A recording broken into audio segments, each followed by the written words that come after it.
We are. Cool. Hello and welcome to another MMS Sessions. We are live from Manchester MIDI School. This is MMS Sessions number 8 with Chris Massey. If you're watching at home, you can tweet us, tweet some questions to Chris. If you tag at MIDI School or hashtag MMS Sessions, then that will get through to us and hopefully I'll read it out. Right, I'll hand it over to Chris now. Thanks very much. And yeah, thanks very much to our audience here tonight and thanks for watching online.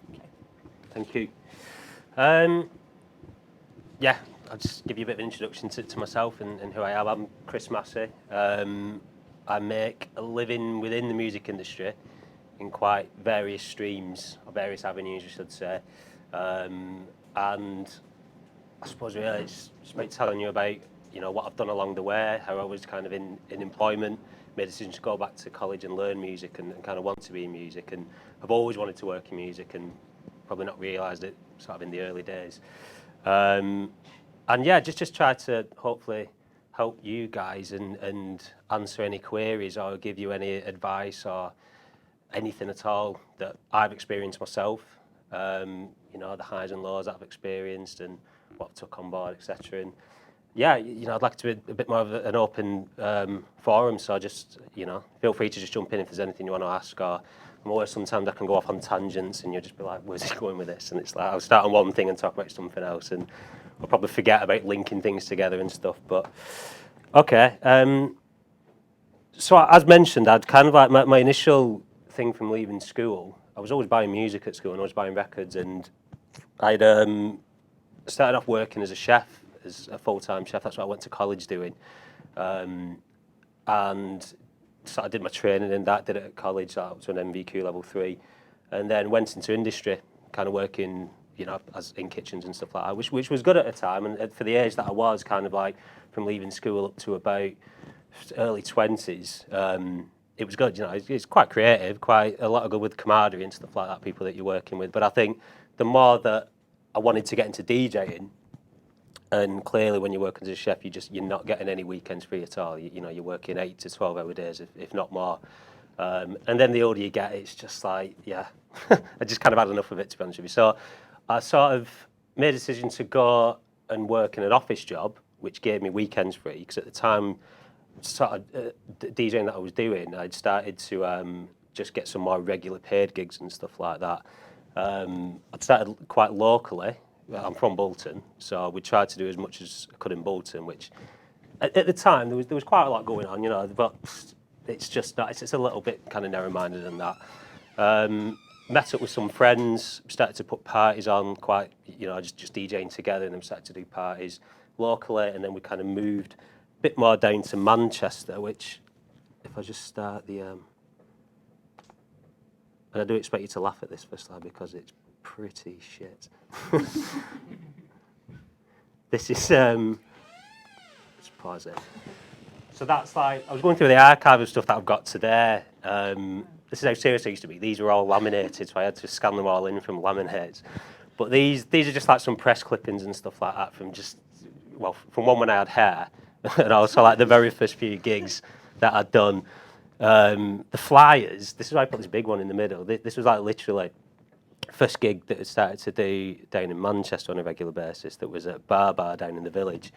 And it was like, when I put it out today, and I was like, God, it looks shit. That like really. It's about 7 fonts on it. Yeah. But literally, that main font, I see it everywhere now. Like we're selling carpets and stuff like that. And I think because we used to use it on everything, as soon as I see it now, it's just like, oh, bloody hell, you know.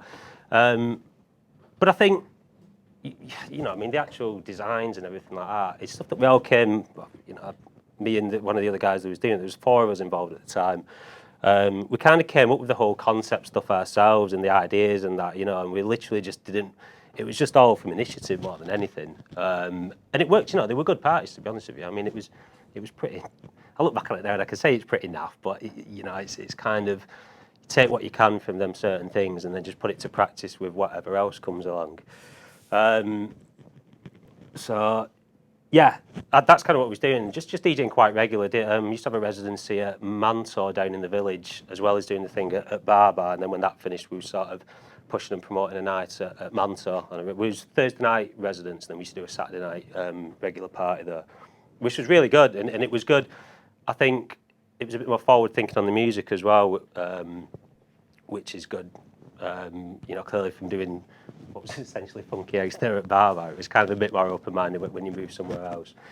And then I think for myself, as I was kind of like getting to probably what, 24, between 24 and 27, and I kind of wanted to just be working in music, you know, kind of working in an office job, just DJing at the weekends wasn't enough for what I wanted to be doing. It was like, the place I was working at, it was AXA Insurance, so it was a big company, and it was a company that looked after you, and it was all okay, but it was like personally for me, it wasn't something that I was interested in, you know, and it was like the people that was working there, you just kind of quite polar opposites, and I think for me, my thoughts were, it's quite important. You spend so much of your time at work that you've got to enjoy what you're doing, and it was like to be going in there, especially if you've done a really good gig at the weekend, and then the first thing on the Monday you've got some absolute knobber shades that you do on the phone, and it was just like you kind of know I've no interest in it. You know, I'm kind of like mid-20s now, and it's like, you know, where am I going with it all? So I made a decision to go back to college.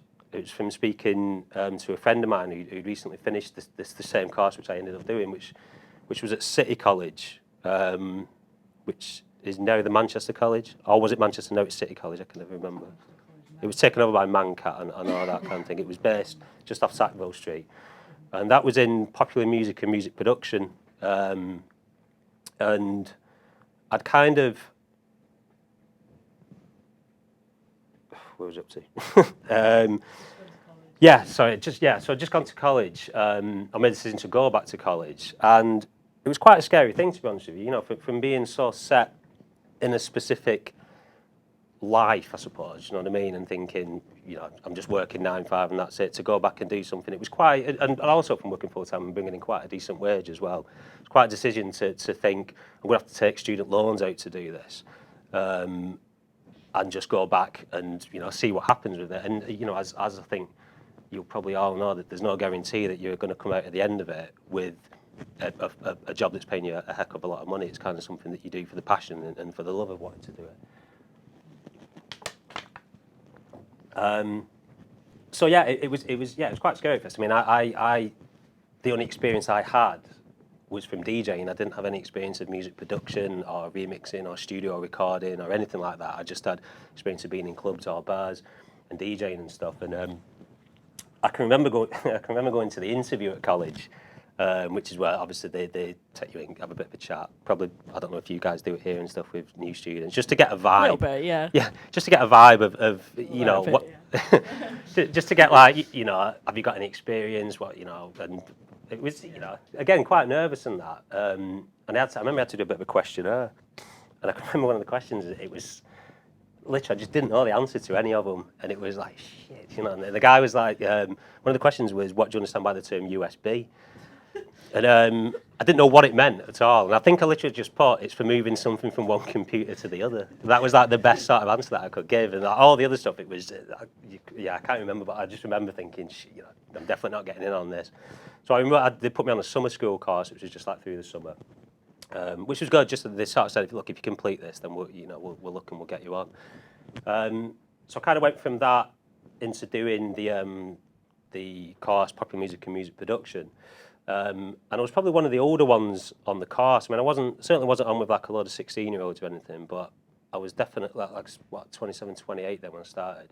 So I was definitely older, which in itself is a little bit sort of scary sometimes, you know what I mean? If you're going in somewhere and there's a lot of younger people, especially as some of them all knew each other from other courses as well. And so I was a little bit, you know, and also from just having no knowledge of what was being taught ultimately. I can remember being sat in studios and just thinking, Jesus Christ, I shouldn't be here at all, you know, and just like quite worried really, quite, what's the word, overwhelming, I suppose, you know. But I think settled down into it and stuff like that, and it was great really, you know, the stuff they taught us, specifically the production and the remix side of stuff in the studio recording, and then which led into like synthesis and then like advanced synthesis and stuff, was, you know, quite a heck of a thing to be faced with. But then, I don't know, I kind of just, it just sort of clicked, do you know what I mean?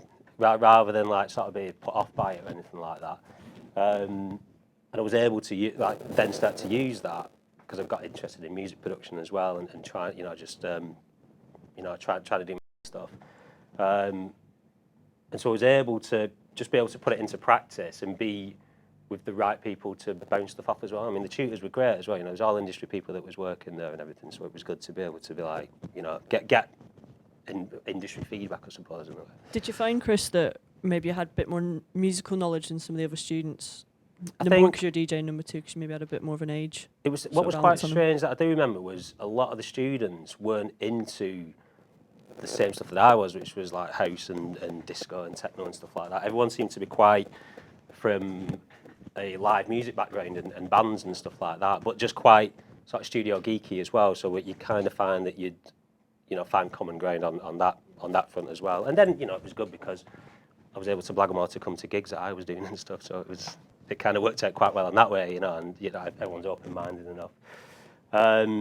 So yeah, it was kind of really the I'd say the start of a turning point for me.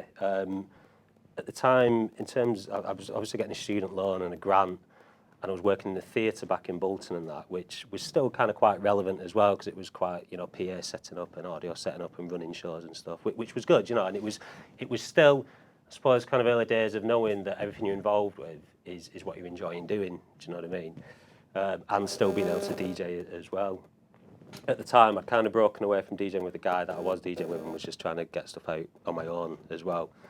And then part of the course at college in the second year was a work placement class. And my tutor, Dave Smith, who used to be Scruff's manager, was it? Not of like Dave Smith synthesizer. No. He used to run Sparkle Street, or be part of Sparkle Street, which is Scruff's management thing. I don't know if he's still involved anymore. I'm not too sure. I've not seen him for a long while. And he was a really nice guy. I mean, he was a real, hard bastard. He was like a spade was a spade with him. You know what I mean? But he was good, and I think I kind of found a good friendship with him and stuff like that. And he was kind of always really encouraging, which was good for me as well. And he put me on to a company called Electrics in Manchester, which is spelled KS at the end, and that's run by a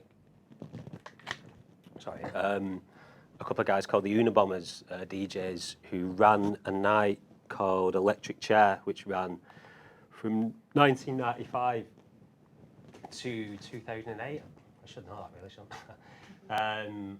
And I kind of always remember the Electric Chair from, like, we can see the Weatherall poster there. When I used to come down to Manchester, I always remember seeing the posters knocking around, but I'd never been to the club or anything like that. I didn't really know too much about it. I just knew that it was a pretty cool thing. And I think it was really good to sort of start working somewhere like that. I'd say just on a work experience placement. It's sort of, obviously because it had such a heritage and a bit of a legacy, I suppose, with it as well. I mean, for those that, I don't know if anyone's heard of it or been or anything like that, but it was kind of always a bit of the anti-Hacienda what was going on. So when Hacienda was getting a bit sort of gangsterfied and a bit cocaine-ified, if that's the right word, the Electric Chair was just kind of open for like everyone and everything, and it was just good music. So you would hear in one night, you would hear like broken beat, techno, disco, jazz, pop, boogie, everything, and it was kind of all just thrown into one mix. Do you know what I mean? And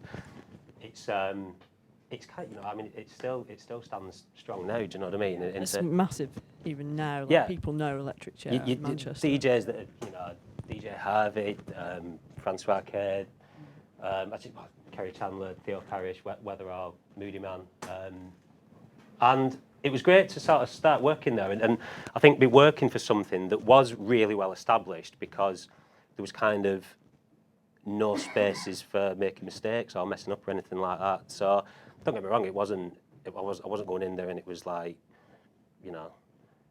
Nazi ruling or anything, but there was a certain way that it was like, right, this is a way that we do things. And I mean, I remember at first being really nervous of just like, I don't know, when I'd be sending emails to people and then sending it, my boss would be like, why have you sent that email? Look at that, and there's just be spelling mistakes all over the show and stuff. So I think, as well as being able to be involved with something that was kind of really cool musically, I and DJ led and club led. I mean, at the time that I'd started, the club night had finished. Like I said, it finished in 2008. I think it was 2009 I started there.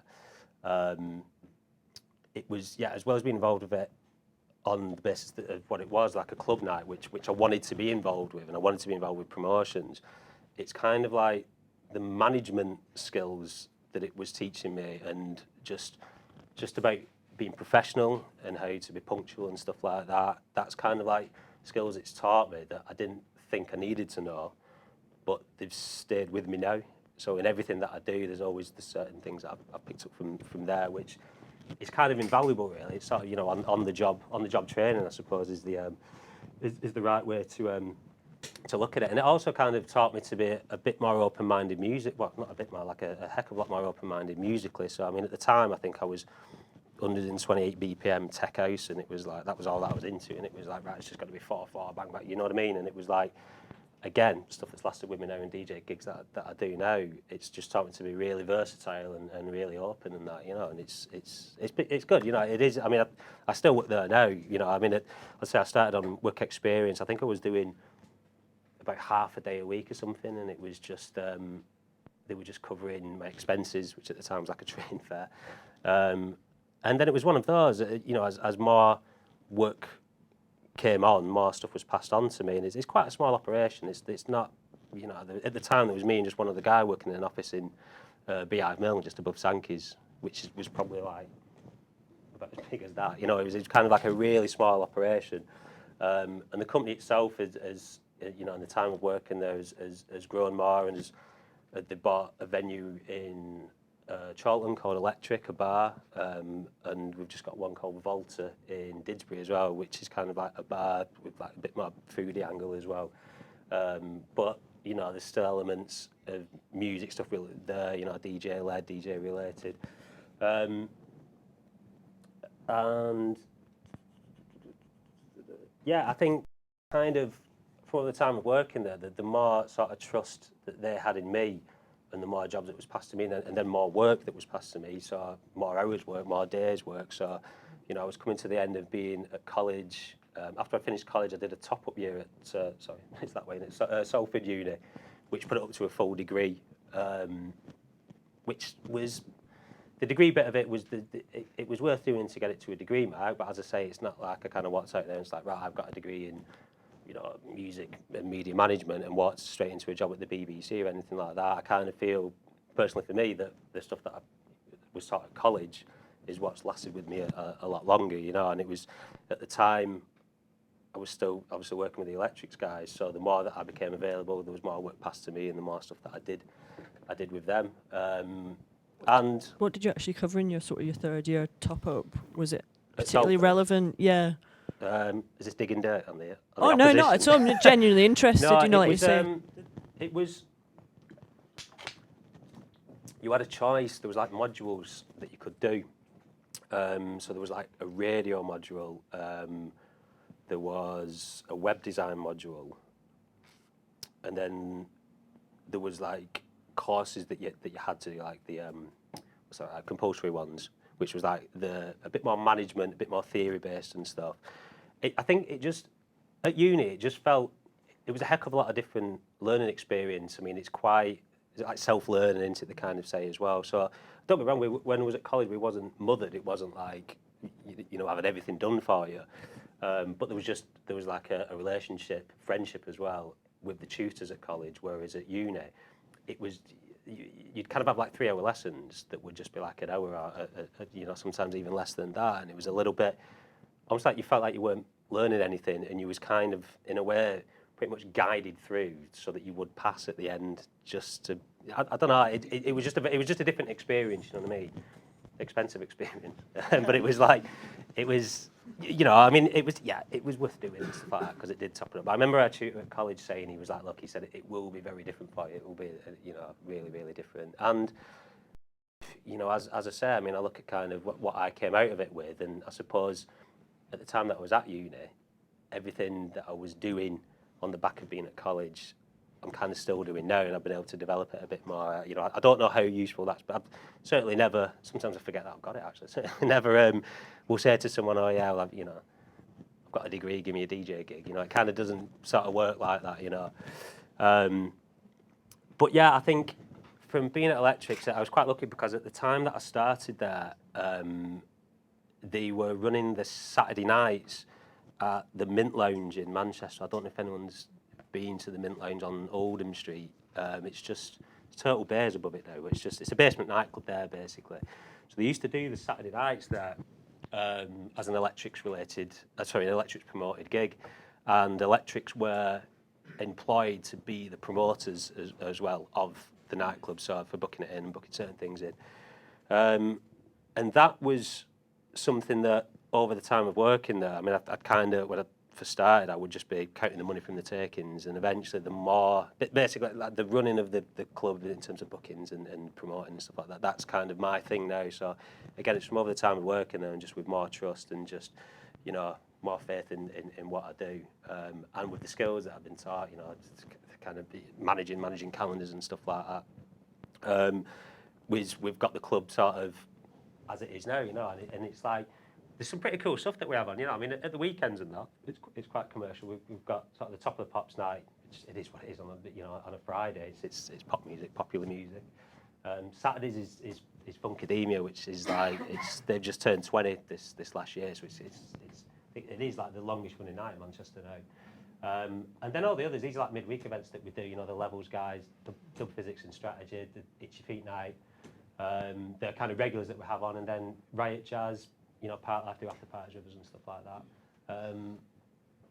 And yeah, it's just in quite a good place at the moment. I mean, I've kind of put that down there now I put that in to show where we've been able to bring it from initially just having weekends at the club and then a few odd live things through the week. We've got quite a consistent, which I'm quite proud to say it's kind of myself that's brought them in. Head's getting big.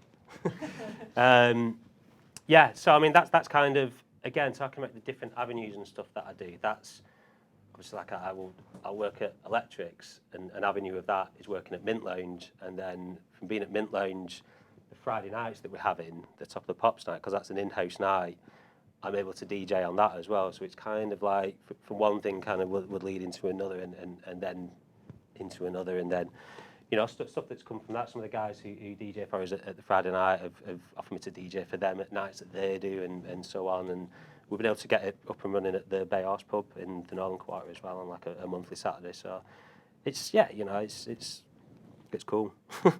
One of the other things at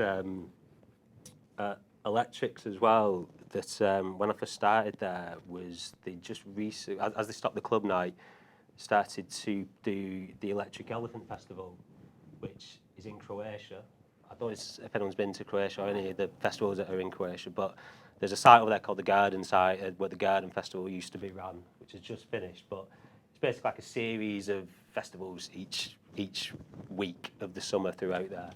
And the Electric Elephant one was, I think it was about 2008. I think it was like when because the idea was to stop doing the club night, the Electric Chair, and then to do the festival over there, which has been brilliant to work on. I mean, it's quite sad really now. Well, it's not sad, but the guys sold it at the back end of last year, so we don't actually own it anymore, and we don't do any of the bookings or promotion. But it's been great to be part of something that has grown. I mean, there you can see this was like at the new site that we'd moved to. I didn't have any photos from the older site, which was a lot smaller, but to be part of something where we was booking Ashley Beadle, Derek May, Motor City Drum Ensemble, kind of all those Electric Chair-esque DJs, to be able to book them and put it on over in Croatia, and have people coming back and create something that, you know, it's people would always say, you know, for some people it's like the best weekend of the summer. You know, that's what they really enjoy doing, and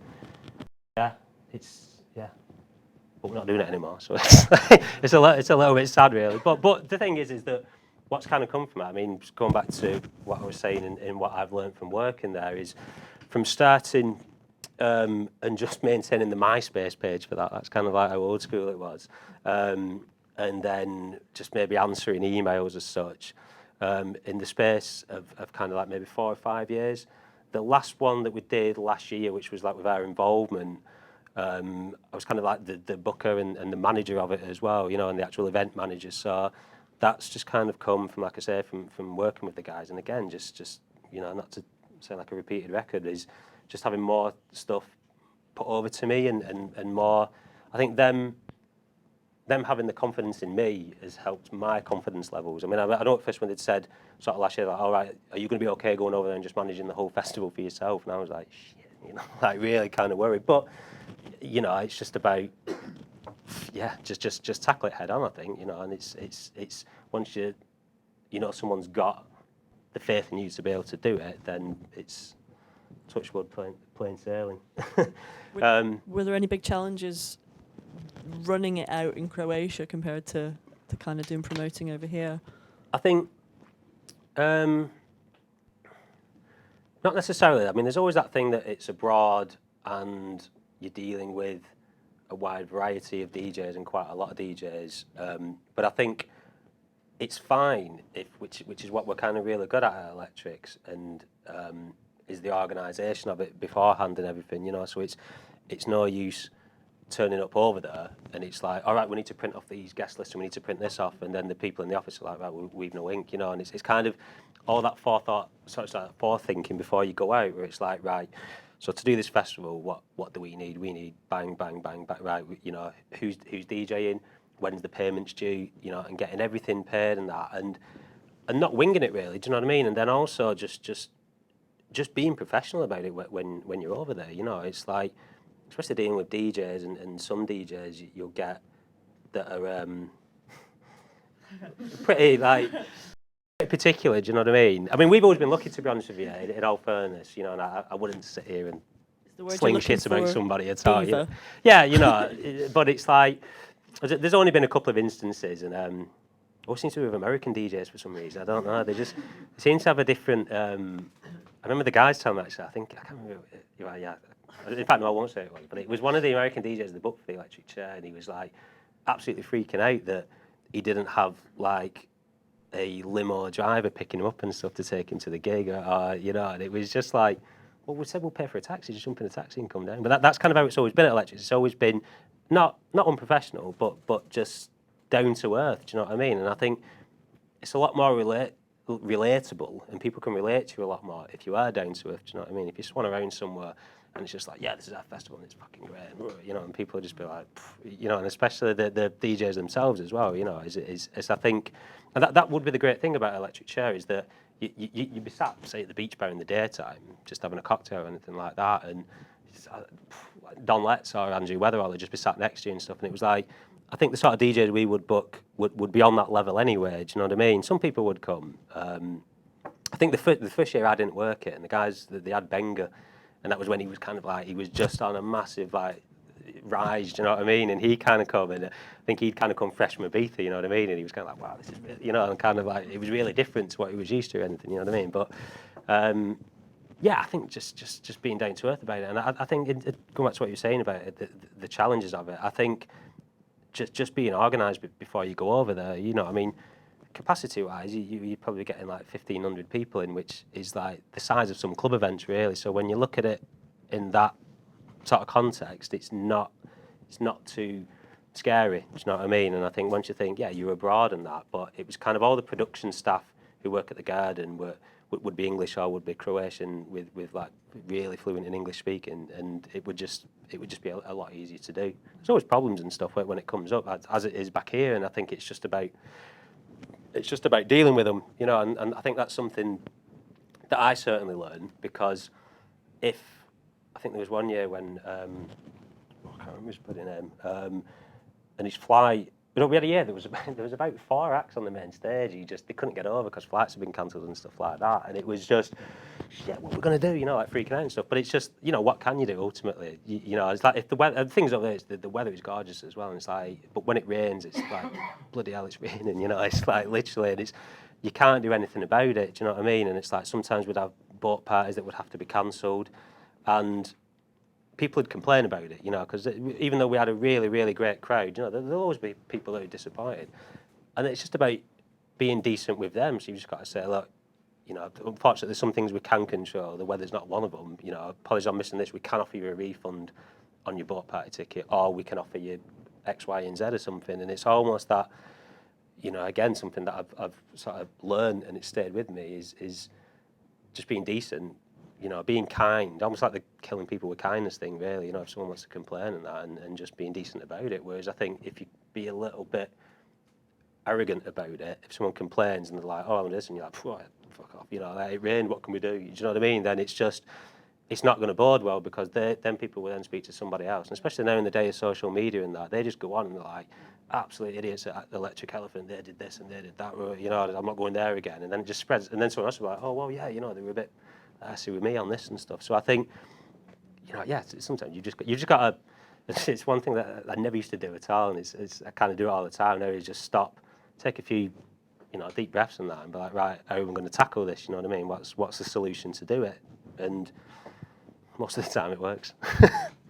But again, you know, I mean, I'd say potentially skills, you know, I said about working at AXA Insurance, and it's like, from working there and having to be on the phones and deal with brokers and stuff like that, who were almost as bad as DJ agents, which I apologise if there's any DJ agents in there, but it's like, as people to deal with, they're just kind of like, you know, so from having them being incredibly rude down the phone to you and shouting and just being awful, that's, from dealing with them, that's kind of a skill that even, you know, from sat in an office in a shirt and tie, is something that I can employ into what I do now. Do you know what I mean? Is like that customer service, which I think is you know, it's quite an important thing to have. Really. It's not about, you know, you have to work in a shop and earn your stripes to get customer service. I just think really good customer service is kind of apparent all over, even when you're DJing. Do you know what I mean? It's like, if you're DJing and someone comes up asking for a request, it's the easy thing to just be like, oh yeah, you're in the wrong club, you know what I mean? But I think there's a certain etiquette to be about that, do you know what I mean? And it's like, I think again, world of social media, all you've got to do is like look at the next day, and if you've been DJing somewhere and about, oh, that DJ you booked was alright, you know, whatever.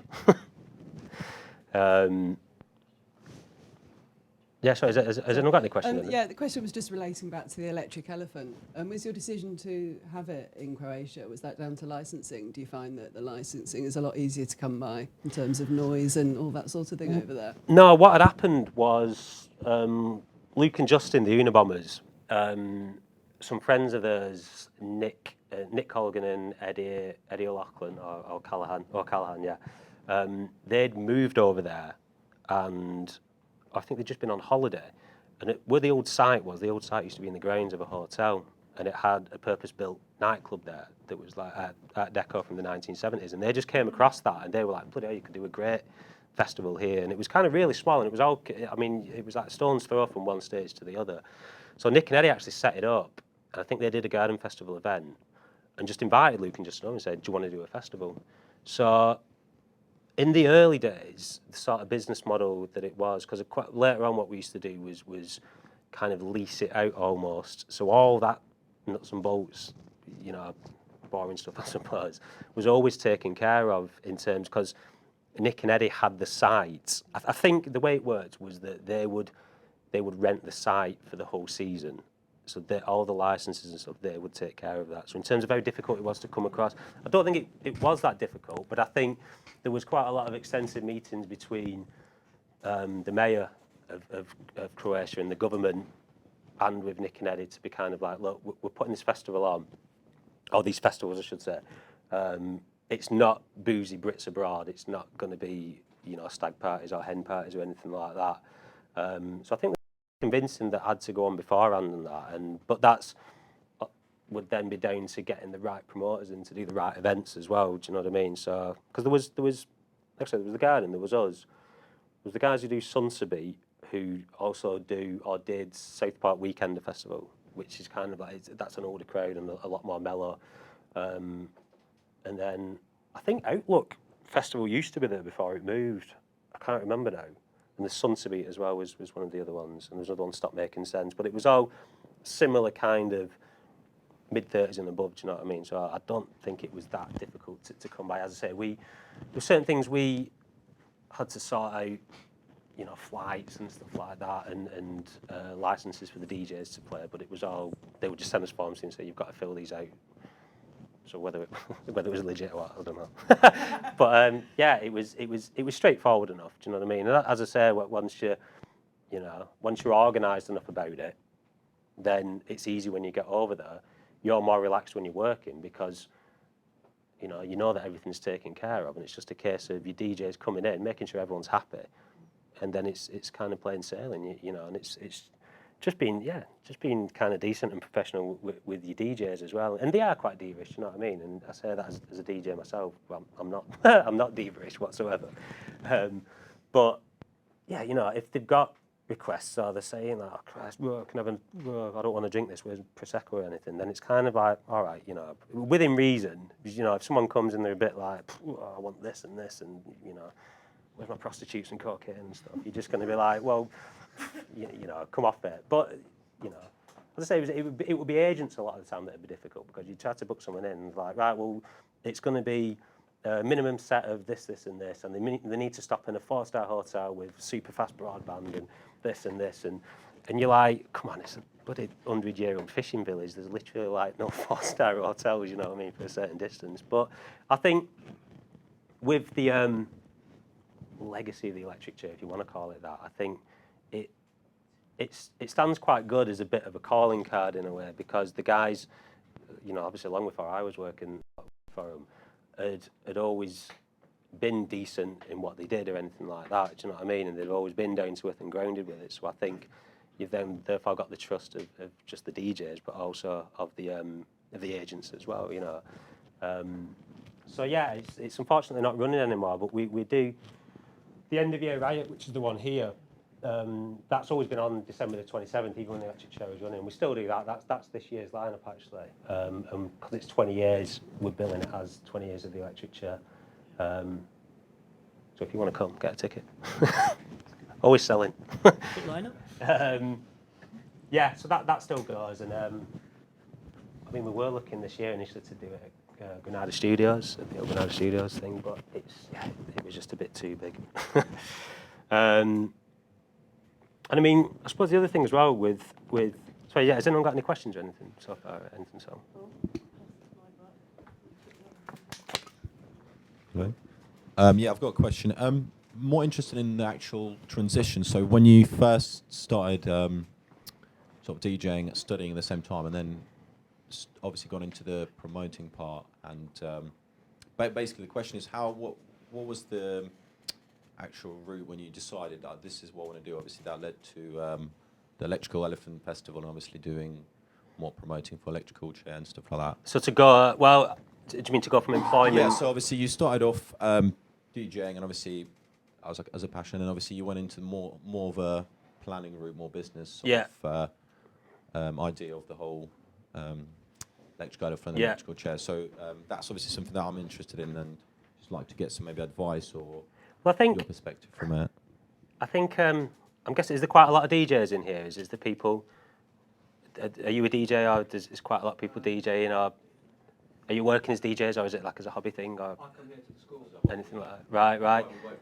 Yeah. Which I think a lot of people do. A lot, you know, there's a lot more now, especially, do you know what I mean, with how technologies and stuff like that. And I think a lot of people do start with DJing, and obviously now with your kind of Calvin Harris's and people like that, I think people are like, it's almost become a little bit, you know, when people are saying, yeah, I want to be famous, I just want to be a celeb, and that, do you know what I mean? So I think it's good.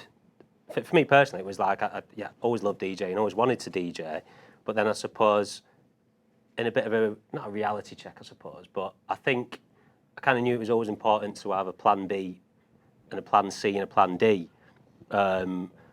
So when I was DJing kind of just at the weekends and that, and I was like, you know, I enjoy DJing, I'm more interested in that avenue. You know, working in like 9-5 in an office shop is something that's not particularly of interest to me. Yeah, it is a means to an end, but it's kind of almost, if I keep doing that with the hope that I'll take off as a DJ as such, do you know what I mean? It can happen, but it's also, it needs a lot of kind of dedication, a lot of time spent on it as well. So I think my decision to go back to college is I just wanted to be working and surrounded by stuff that interest me, and realise that it could almost open a lot of other doors. I mean, it's quite, you know, I've got a list of cliches here at the end, because there's just so many cliches that it's like, when I was typing them out, I was like, but they are true, do you know what I mean? And it's kind of like, to go somewhere else and think, you know, I DJ, and you know, for me going back to college, it was like, okay, I DJ, I do okay DJ, and I can push that and get some more gigs. You know, what else can I do? And I was quite interested in the live sound bit of it at first. And then as soon as we started doing live sound at college, I was like, not a chance, I'm not interested, that kind of thing. But I think it was that thing of knowing that I would be constantly surrounded by people who are like A, on the same wavelength, you know, B, working in industry. C, I mean, for me as well, being in Bolton and also just the thing of coming down and being in Manchester all the time, it was good to be around where there's just a vibe going on, do you know what I mean? And it's like, I think just always being open to stuff as well. So it was like, I kind of knew that if I was at college and it was kind of like, someone would say to me, oh, you know, my mate's got a band, he needs a DJ, something like that. It's just kind of having that thing going on as well, you know. But I kind of got sort of to where I am with the events and that, because earlier days I'd always put parties on and stuff quite locally and stuff down in Manchester, you know, and they'd been all right, you know. I mean, some have been pretty bad, you know, some have been okay though as well and stuff like that. And sort of the older I got and the older my friends got and people started settling down with kids and stuff like that, it become more increasingly difficult to do an event and have people come out to it all the time, you know. Whereas I think that's it happens that, do you know what I mean? And I think there's some nights, you know, electric chair, electric elephant is one of them, where people will still come to it even when they've got kids, because the type of people that go to stuff like that are the type of ones who kind of don't let the life stop just when something else comes along, do you know what I mean? So I think, yeah, I was kind of like wanting to go back and just get more involved with events. So I've got myself tangled up in my head now. Yeah, it was kind of with the work placement bit of it. I was just sort of start again. I was kind of like, when I was back at college, I was knowing that the skills I was picking up for like producing and remixing, that was just stuff that I could practice with and develop and see where it got me. But it was kind of like I was aware as well at the same time that I was like over 25, and it was like, you know, not to be boring or anything, it was kind of, I did need to have something that was bringing in some money in that, do you know what I mean? And from doing the work experience placement and and knowing that I'd done events and put events on and stuff, he kind of said, well, I think these guys will be a good fit for you, you know. And it was good to go and work there, because I suppose everything that I had been involved with, and I've kind of always been involved with sort of anything to do with music, do you know what I mean? Whether it's like doing music for a film or something like that, you know, or like editing music, or, you know, editing it for whatever purposes, or you know, putting mixes together or compilations or playlists or anything like that. And that's, being at a place like that is kind of somewhere that I'm able to use all that and develop it as well. So that's it, I suppose. Does that kind of answer it? Sorry, I realise I kind of wheeled off a bit. Advice as well to somebody who would like to sort of do the same thing. So start off, you know, maybe DJing, again, maybe weekends, occasional nights, to then going into obviously organising events and obviously doing the nights. Like, I mean, I think mentioning obviously two bigger things like, you know, like an electric elephant festival. Yeah. I mean, a lot of it it's difficult. I mean, do you put your own parties on as well, or do you just DJ? No, I want to get into it. That's what. Yeah. Literally, this is. Sorry. This is. Sorry. Yeah, no, this is something that I've sort of were looking into doing. So start off DJing and then eventually actually go into the more business part of it. So organising events, organising big venues, you know, getting stuff. I mean, there's always obviously is just knocking on doors and just you know, going up to people and just getting known. And do you live down this way? You sort of down Manchester. Yeah.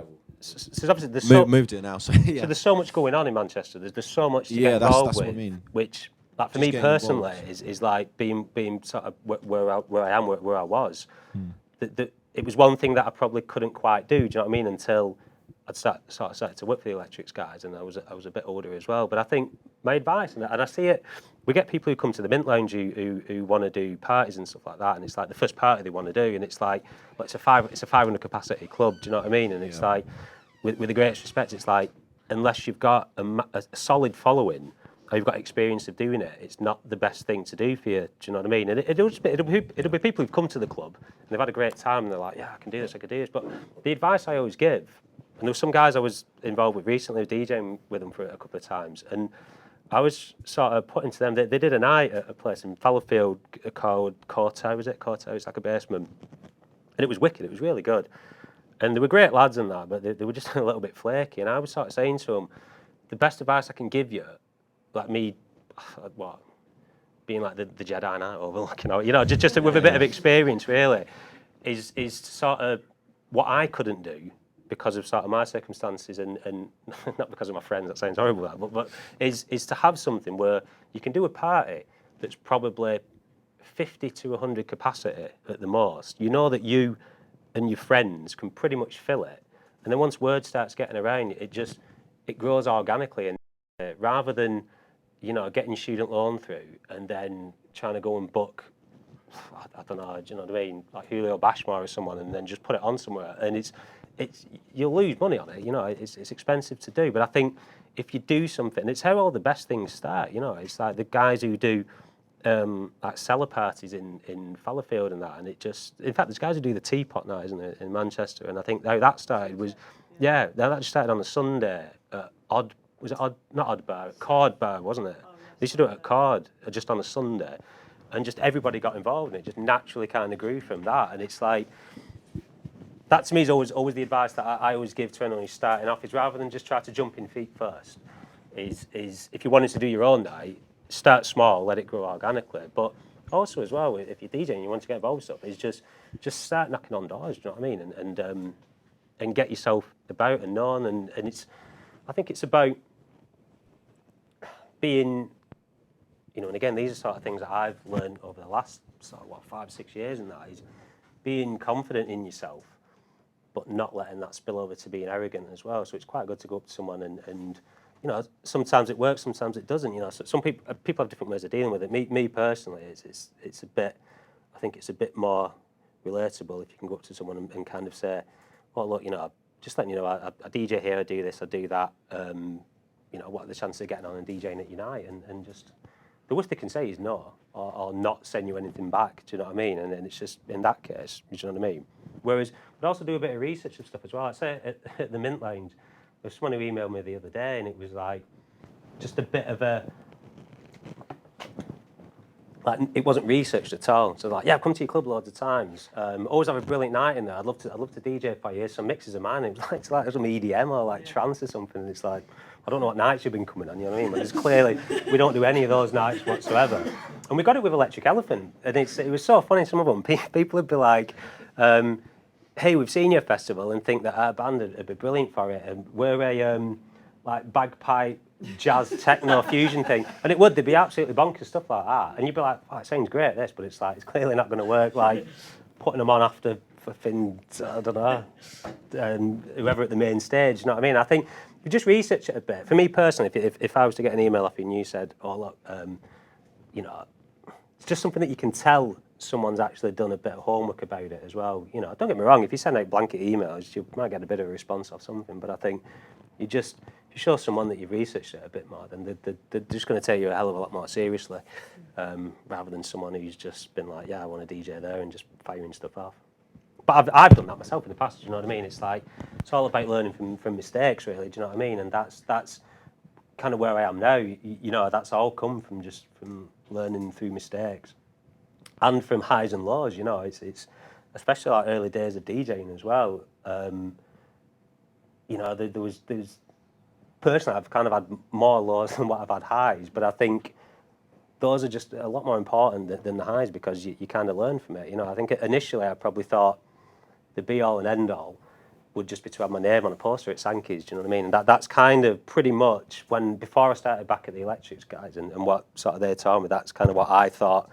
Yeah, you know, that's it, you know, yeah, you're rocking on there and stuff. But then when I got to DJing at places that I thought I needed to DJ at, I could see that it was a little bit, you know, and certain promoters treating you certain ways and stuff like that. And it was just, it kind of taught me to not be like that, do you know what I mean? Because it's, you know, again, as crappy and cliche as it is, it's like treat others as you'd want to be treated, do you know what I mean? And it's like, yeah, you know, some real rude bastards that I've met along the way. But it's like, rather than make a stand out of it and then slag them off publicly or anything like that, or, you know, you just, all right, fair enough, and you just take it on board.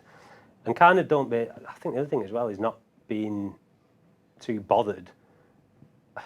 So I'm trying to think of the right way to describe it. I mean, I'd always be a little bit, you've got to expect that because you're just starting out and stuff. And I suppose there's always going to be an element of that. You've always got to start on the bottom rung and kind of get yourself up as well. But I think it's also about just being pretty confident in yourself and not worrying. You know, if you're not DJing at those places, so what? You know, you do your own thing and set your own thing up. You know, and it's what you guys do with the meat-free night. You know, it's just do your own. It's massive. Has anyone got any other questions or anything? No? Oh, come on. Got Miles on the mic. Right, mate. Some friends and I started a new night in Manchester. It's a Jam Street Club, if anyone's interested. Yes, where, sorry? The Jam Street Club. All right. In Chiltern. But we're doing different genres from funk, soul, trip-hop, drum and bass, and house. Yeah. Do you think that can work, or do you think it's best to stick to one style of music? No, I think it's dependent on where you're doing it and what your crowd is as well. Do you know what I mean? It's like, I wouldn't say to you, yeah, that'll work at a bar in the Northern Quarter. Do you know what I mean? Because it kind of like, it probably wouldn't for that crowd. Do you know what I mean? But if you was doing it at, say, Crack Gallery in the Northern Quarter, it's called something else, though, isn't it? It's is that what it's called out? Yeah. You know, probably something like that, it'd work. And I think, again, if you're doing something and you've got your own crowd coming and then it just sort of develops, it's knowing about... See where it goes. Yeah, totally. Do you know what I mean? And it's like, if people are into it, then... It's only small in its early days, it's once a month, but right. Any tips? How long have you been doing it, sorry? We've only done it once. So right. It's very I know, was it? How was the first one? It's starting it's once a month, every Friday. Right. Where's it at? What venue? It's called Jam Street Bar in Chiltern. Whereabouts is it? I kind of only know Burton, not Burton. Chiltern Road. Right. I don't know Chiltern. I only know kind of where the electric bar is on Wilbraham Road and sort of that area because I literally get off the tram and go there, and then that's kind of. From promote and good music. Any other little tips? For your event, is I think just get to know the people that are coming to it. You know, it's like if there's new faces and stuff that are going there, is go out and chat to them, and just do you know what I mean? And kind of not take yourself off a pedestal because you've not put yourself on that, but is just again going back to what I'm saying about being down to earth. Is just going out and just chatting to people, and if you know, what you think of the music, you know, are you having a good night? That's right. Do you know what I mean? Yeah, cool. In a non-creepy way, not like you're chatting them up or anything. No. Thank you. But yeah, just interact with people and you know, go on to Facebook afterwards if you've got a Facebook things I don't know, and just you know, thanks to everyone that come down, take some photos and stuff on the night. If you can get some quite vibey shots and that, you know, and the main thing again, it's like cliche rhythm, but it's like, you know, don't run before you can walk. Really, it's just let it grow organically, and it's you might find because you've got quite a wide section of music going on there, is you might find that certain things work better than others. Certain things work better at certain times of the night as well. You know, so you might, you know. But it sounds quite cool anyway, you know what I mean? And the thing is that the right people will find stuff like that eventually, do you know what I mean? So if you're just having a good time and a good party doing it, and then, you know, the venue are happy with you as well is the other thing. Because that can be the other thing, is finding the right venue, you know, if the venue's working for you. Yeah. What was I up to now? Thrown off. Yeah, another sort of place that I work at is Paper Recordings, which I don't know if anyone's heard of Paper Recordings or not. Yeah, I think that's 20 years old now actually. So Paper had been going for like 20 years, and it was started by Elliot Eastwick, Pete Jenkinson, and Miles Holloway. Yeah. Who are all Hacienda staff. It's terrible, that, isn't it? Well, Miles and Elliot aren't part of it now, so it's like, and I've met him countless times, I should know that. Yeah, so they'd always, I mean, the label itself has got so much heritage to it and stuff within Manchester on like house music and stuff like that. You know, kind of a really well-respected label. And they'd, as I remember, because I think I've been working for Paper probably about 4 years now, we were talking about this the other day. And they stopped as a label, but then they relaunched digitally it's just a digital label now, although we have started to do some vinyl output quite recently. Part of what we do now is the paper disco thing, because paper recordings was always quite deeper, darker house music. The paper disco thing's probably a bit more dance floor led, a bit more easy, accessible.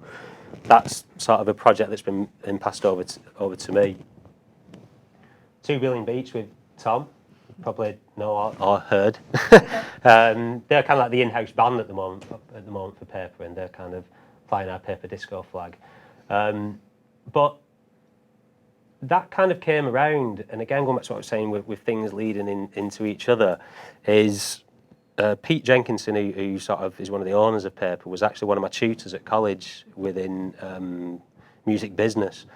And I was always bugging him about getting involved with the label. Just kind of, as I was saying to yourself, you know, it's taking them opportunities. It was just like, right, you don't want to do the label, I'll do this, I'll do whatever and stuff like that. And there was never, again, which is always a kind of music industry thing, is it's quite few and far between to be able to land somewhere, do you know what I mean? So there was never any work going or anything like that. And then, whilst I was working at Electrics, I got really good friends with Neil Scott, / Neil Diablo, who runs El Diablo Social Club, which is a club night that's been running, again, I think that's been 15 years. And he had a record label as well, which I'll come back to that a bit later. But Neil was working at Paper Recordings, just doing a one day a week, and he got involved with, he opened a venue called 2022 in town, so he was just too busy to be able to continue with Paper. And he'd spoke to Pete and Ben, who was the other guy at Paper. Ben's actually Flash Atkins on the stage now. And he said, right, Chris Massey kind of is up for working. So it was kind of like weird to, I think I actually got a reply off Pete, off an email that I'd sent him like 3 years earlier or something like that. It was a reply saying, all right, you're still interested in working for us? Like, it was kind of what I mean, must have tried to find the old email. So that was kind of, I was like, yeah, definitely, do you know what I mean? And it was like, I didn't have any knowledge of record labels or what to do other than I just bought music off them, you know. So that kind of came around as almost, it was certainly, it was a new challenge to undertake. But I was sort of able to put into practice everything that I'd obviously picked up at Electrics that was relevant to it. So in terms of, you know, using social media and as such for doing it.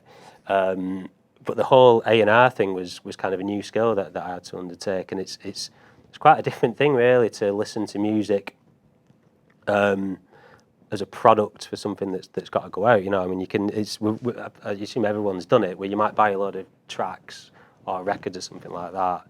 And then when you listen back to them, you're like, I don't remember buying that. It was shit. You know, because it's like when you listen to it, you're kind of like, well, it's really good. You know, so there's kind of like a certain skill to have, because it's got to be something that people are going to buy, as well as keeping within context of what the label is as well. Do you know what I mean? So it's quite. We've done it ourselves now. Is you kind of get so many things sent to you, and because I'm only in 1 day a week, it's like.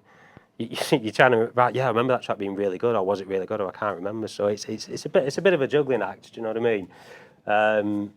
But I think also as well in terms of, like, say, you know, the admin skills that I could apply from other jobs, I think certainly the DJing side of everything came into it massively, because being a DJ and doing like some quite consistent gigs and that was good gigs, you also know what will work on a dance floor, do you know what I mean? So, and I think with me being a bit younger than what Ben is, and Ben sort of being involved with when Paper was Paper, I think it's just sometimes it's quite good to get some new, you know, a young buck in as such, you know, and like some new blood and a fresh pair of ears on something ultimately. And it's, you know, we've done really well with these releases and stuff. It's, I mean, it's been a lot more than that. Those were the only pack shots that I could find at the time. And, you know, again, stemming from that, we put a EP out recently from a DJ stroke producer called Sophie Lloyd, who's based down in London. And Sophie does a lot of DJing at kind of like private parties, and she DJs with Severino from Horse Meat Disco quite a lot. So she's a really cool girl, really top. But she also does the programming for the Stone Boat stage at Festival Number 6. I don't know if any of you's been down to the festival down at Port Merion in Wales, which is, I mean, the place itself is just like a free acid trip. It's amazing. You know, it's an amazing place to have a festival. But she would program the Stone Boat stage, which was right down on the estuary. Really good. And she's kind of got in contact with us, and she's like, right, do you guys want to do paper recordings? Like, you know, run the stage on the Friday and that. And it was paid, you know, it was a paid gig, and it was accommodation was covered and stuff. So again, there it's kind of like something else coming in, do you know what I mean, from one thing leading into another in that. And for me personally, it's been great, you know, for putting my own music out, but also for working on remixes. There's actually, I didn't have a master of it, I would have brought it down. I've just done a remix of the one of the 2 Billion Beats tracks off the album for next year. And, you know, for getting people to remix my tracks as well, you know, it's been great. I mean, that's in a very similar way as well, going back to Electric Elephant, which I forgot to mention, is I think one of the kind of really good things there that's helped my own label, which again I'll get onto afterwards, as being on that one-to-one basis with DJs and peers, you know, as the person who's booked them and who's looking after them ultimately. It's been great for offering to do remixes for people, but then also for them remixing my tracks, and you know that's kind of fed into then being able to, you know, when I've set up my own label and be able to call on people and stuff like that. So again, it's that importance really of filling out your address book, I suppose, really, and just having people that you know you can call on, you know, and blagging. That's what I've ever done. So. And yeah, one of the other things as well is at Paper, and it's getting released next year, is they've done a film called Northern Disco Lights, which is about the rise of sort of Norwegian disco music. So it's kind of all your Todd Terje, Lindstrom, Prince Thomas, kind of everyone who's on that scene over in Norway has all been interviewed, and it's looking great. I've not kind of been involved with it in terms of the filming, but I was given a researcher role for it, so I've kind of also, as like another string to the bow and another revenue source, I suppose. Has been taken on as a researcher and offered some DJ work there next year, which is again it's paid stuff as well. So it's this kind of importance of how money can come from different areas just by what you're involved with and putting yourself forward and just grafting, I suppose, really. Do you know what I mean? And showing that you're a safe pair of hands. I mean, in terms like my own productions and stuff like that, I've just done as a bit of a side thing. As I touched on, I'd always been working on my own productions and my own tracks to different degrees. I mean, I was saying to Lisa before, I really wanted to bring in, I couldn't find it anywhere, but when I did the summer school course at college, we had to make a track. And at the time, I couldn't even lay down a kick drum pattern or anything like that, 4/4 kick drum pattern. And I had to do this track, and it was like, I was trying to find it, and I found it recently, and I was like, right, what I'll do is I'll bring it in with along with the latest thing that I've done. I just couldn't find it anywhere, so I apologise, but I might find it and put it up on SoundCloud or something like that, or like offer it for a remix. But yeah, I'd sort of through college, I'd always been cracking on and just aware that it wasn't anything I was doing wasn't at a certain level. But when we started in the second year, we started to do the production and remix class. That was really good because it was everything that we got taught. It was stuff that I could kind of relate to as well from DJing and also from what I started to pick up with music industry. With music production. And what I started to do, which is I mean, there's quite a lot of your music producers are kind of budding music producers are at certain levels. And I mean, something that I advise to do if you're not already doing is just contact record labels about getting stems to do remixes for them. And just, you know, they'll send them you because it's like, they have nothing to lose ultimately. They can send you some stems over. You might do a remix for them that turns out to be brilliant. And because you probably, you would have offered to do it for free, they can release it and it'll be massive. And it's kind of that earning your stripes thing, really, where it's good for your profile. Do you know what I mean? But it's stuff to learn from as well. The stuff when you get stems through from a record label and you look at them and you listen to it as a whole, and then you can break it down, which I assume you must do here in a lot of lessons and stuff like that. You know, and I started to do that, and I got some stems from Southern Fried Records, who at the time had just done. It was when the Two Bears had just started. So I was able to get the stems for quite a few of their tracks actually, and they said, "I'll take your pick. Which one do you want to remix?" So I did the Bear Hug track, and sent it back to them, and they were like, "Oh yeah, it's really cool. This is really good." And kind of didn't hear anything back. And then the next thing they said, "Oh yeah, we're putting it out on the album." And I was like, "All right, brilliant." But I'd already put it on SoundCloud as a free download, and it was going to be like 2,000 downloads or something like that. And I did. I mean, that I didn't get paid for, but it was quite cool to. It was on the double disc version of the album CD, so it was good again to that you can take on board for them when you contact other people. To be on a remix disc that had like Justin Robertson remix, Daniel Avery remix, Toddler T remix. So there was like a whole load of them on there and that. And again, that was just from literally knocking on the doors and saying, just send us some stems over. And it's, yeah, it's something that I do definitely advise everyone to do if you've kind of not done already. It's great for building relations as well as what you're learning, in the studio. And kind of always asking for honest feedback on stuff as well. I mean, I in a really fortunate position that with the people that I've met through the festival and through where I work, that I'm able to send tracks to people and say, give us some honest feedback on this, and it's you can send it to people who listen to your friends who listen to it in the context of a club and dancing. But I think if you can get a producer's feedback on it, I'll send it to your tutors here and stuff like that as well. And it's like, they'll say what's working, what's not working. And just take the criticism on the chin as well. I mean, I remember there was another track of the Two Bears that I remixed, and I was really buzzing on it. I was like, this is fucking ass. And I sent it back, and they were just like, no, the guys don't like it at all whatsoever. And I was like, all right, why? Like really sheepish kind of thing. And they were like, he said, oh, I don't know. He said they just weren't feeling it. And I was just like, yeah, it's going to happen, isn't it? And I don't think I realised how much it proper got to me, you know what I mean? And I was like, and I was really not, at the time, I was kind of really unconfident with what I was doing, do you know what I mean? And I think that's something that I've had to develop more so in the last 12 months, 18 months more than anything, is to not take anything personally and just take it on the chin, you know what I mean? Everything you do is not going to be to somebody else's liking, ultimately. It was still a really good remix, though. It was. It was really good. I got a mate in to do guitar on it and everything. It was a real sort of disco-y, like, banger and that. And I was like, yeah, this is ace. And they were just like, no, they're not feeling it. And I was like, right, okay. Are you sure you're not still bitter? Yeah. I've got it in the car. I put it on every so often. And I'm like, this is the one that got away. That probably is pretty shit. If I listen back to it now, I'll be like, no, it's not working this. And then just learning from it all. Do you know what I mean? I mean, there's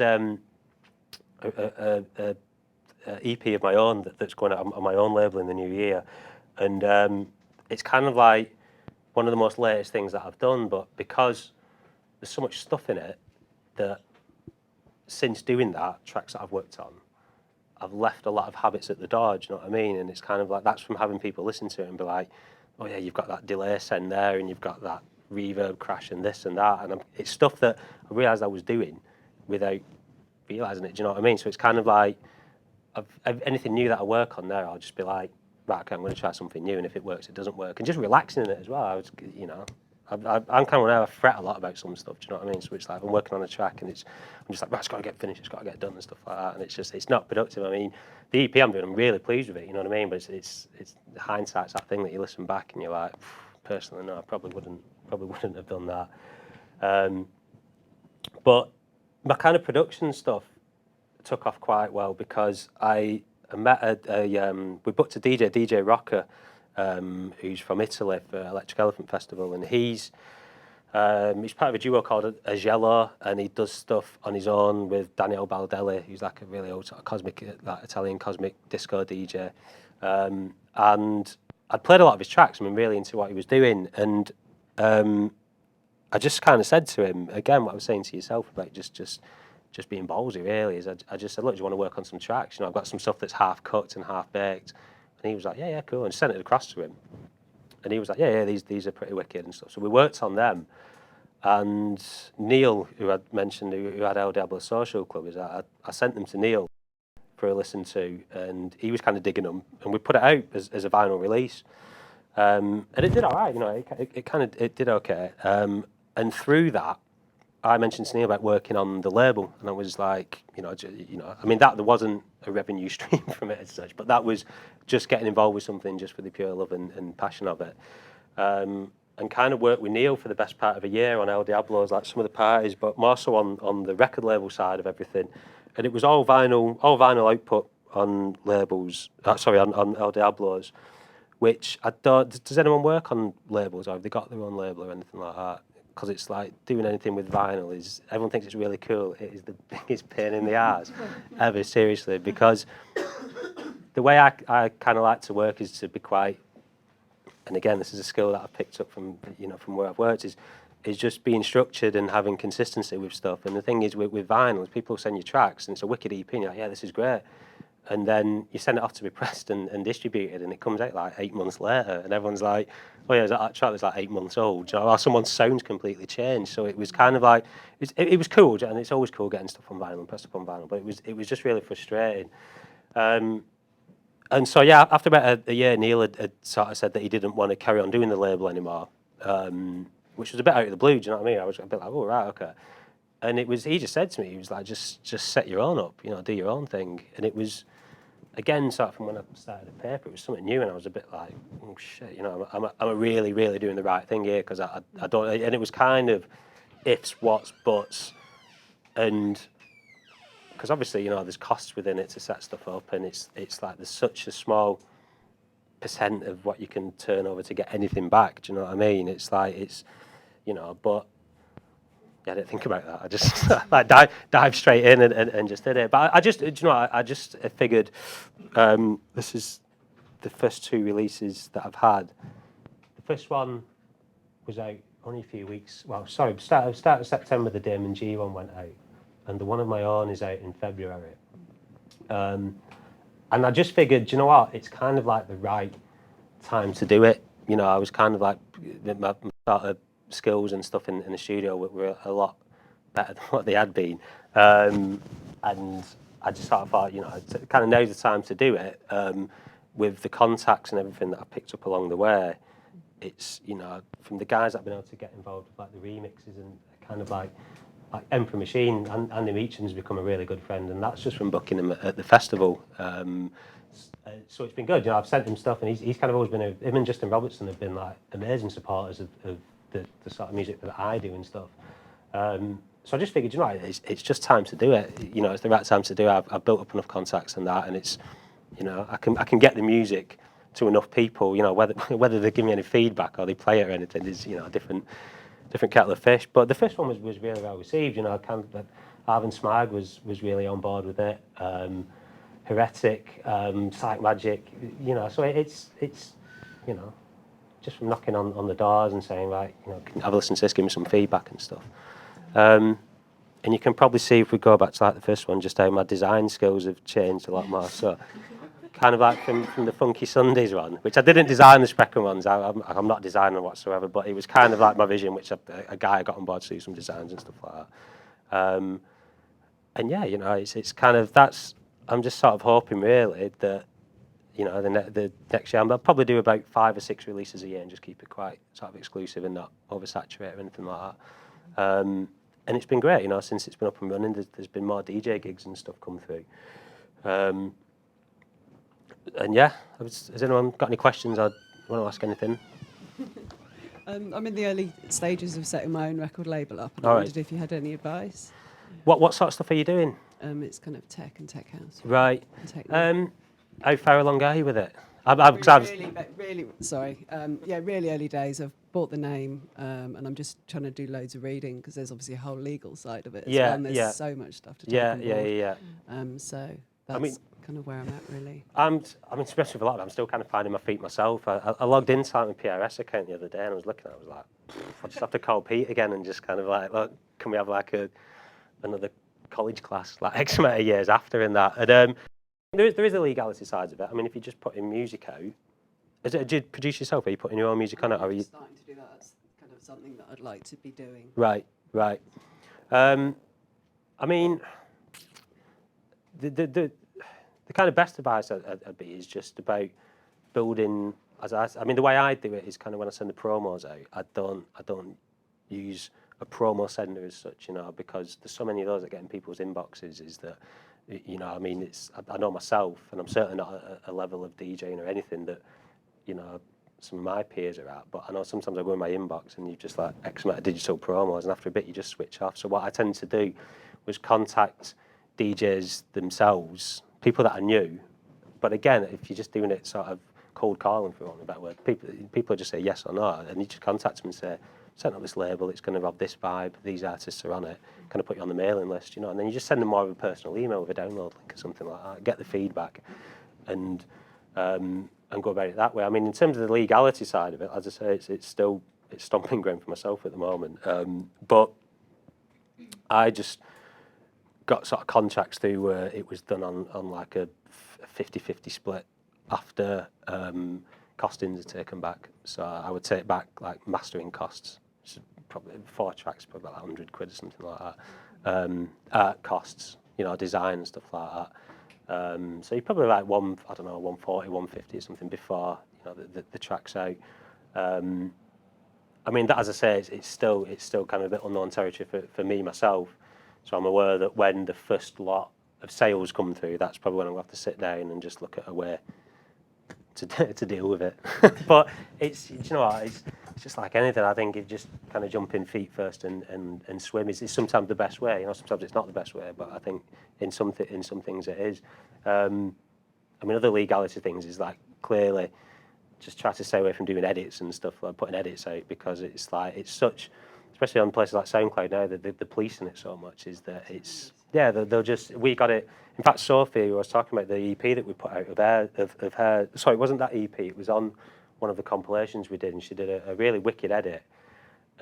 It was an old disco track by, I think it was Cerrone, and it was, we got busted for it, and we had to kind of take it off sale. We had to take it off the compilation and take it off sale, but then the thing is that because it was through all the digital sites, it then had to be taken off the digital sites and re-uploaded without that edit on. So the thing is, it lost all placement in any charts and stuff like that. So it was just, But then again, you go onto Juno and people have just put in like, they're not even hiding the fact that they've just got Billie Jean and shoved a kick drum behind it. It's just like, there is some of the stuff I get sent through, it's just like, flip it out, put a bit of effort in. Do you know what I mean? It's like, but I mean, I've quite good mates with Andy Yam, who does the Midnight Riot label, and I mean, with that, he does kind of like the compilation releases, and it's all edits, and some of them are blatantly obvious. Well, I don't know how he gets around that. Do you know what I mean? I think because he's quite sort of well known in circles and stuff, is that I think with some stuff he probably does get permission to use the track as well. I know he's just done one recent. It's like a Chicago house one.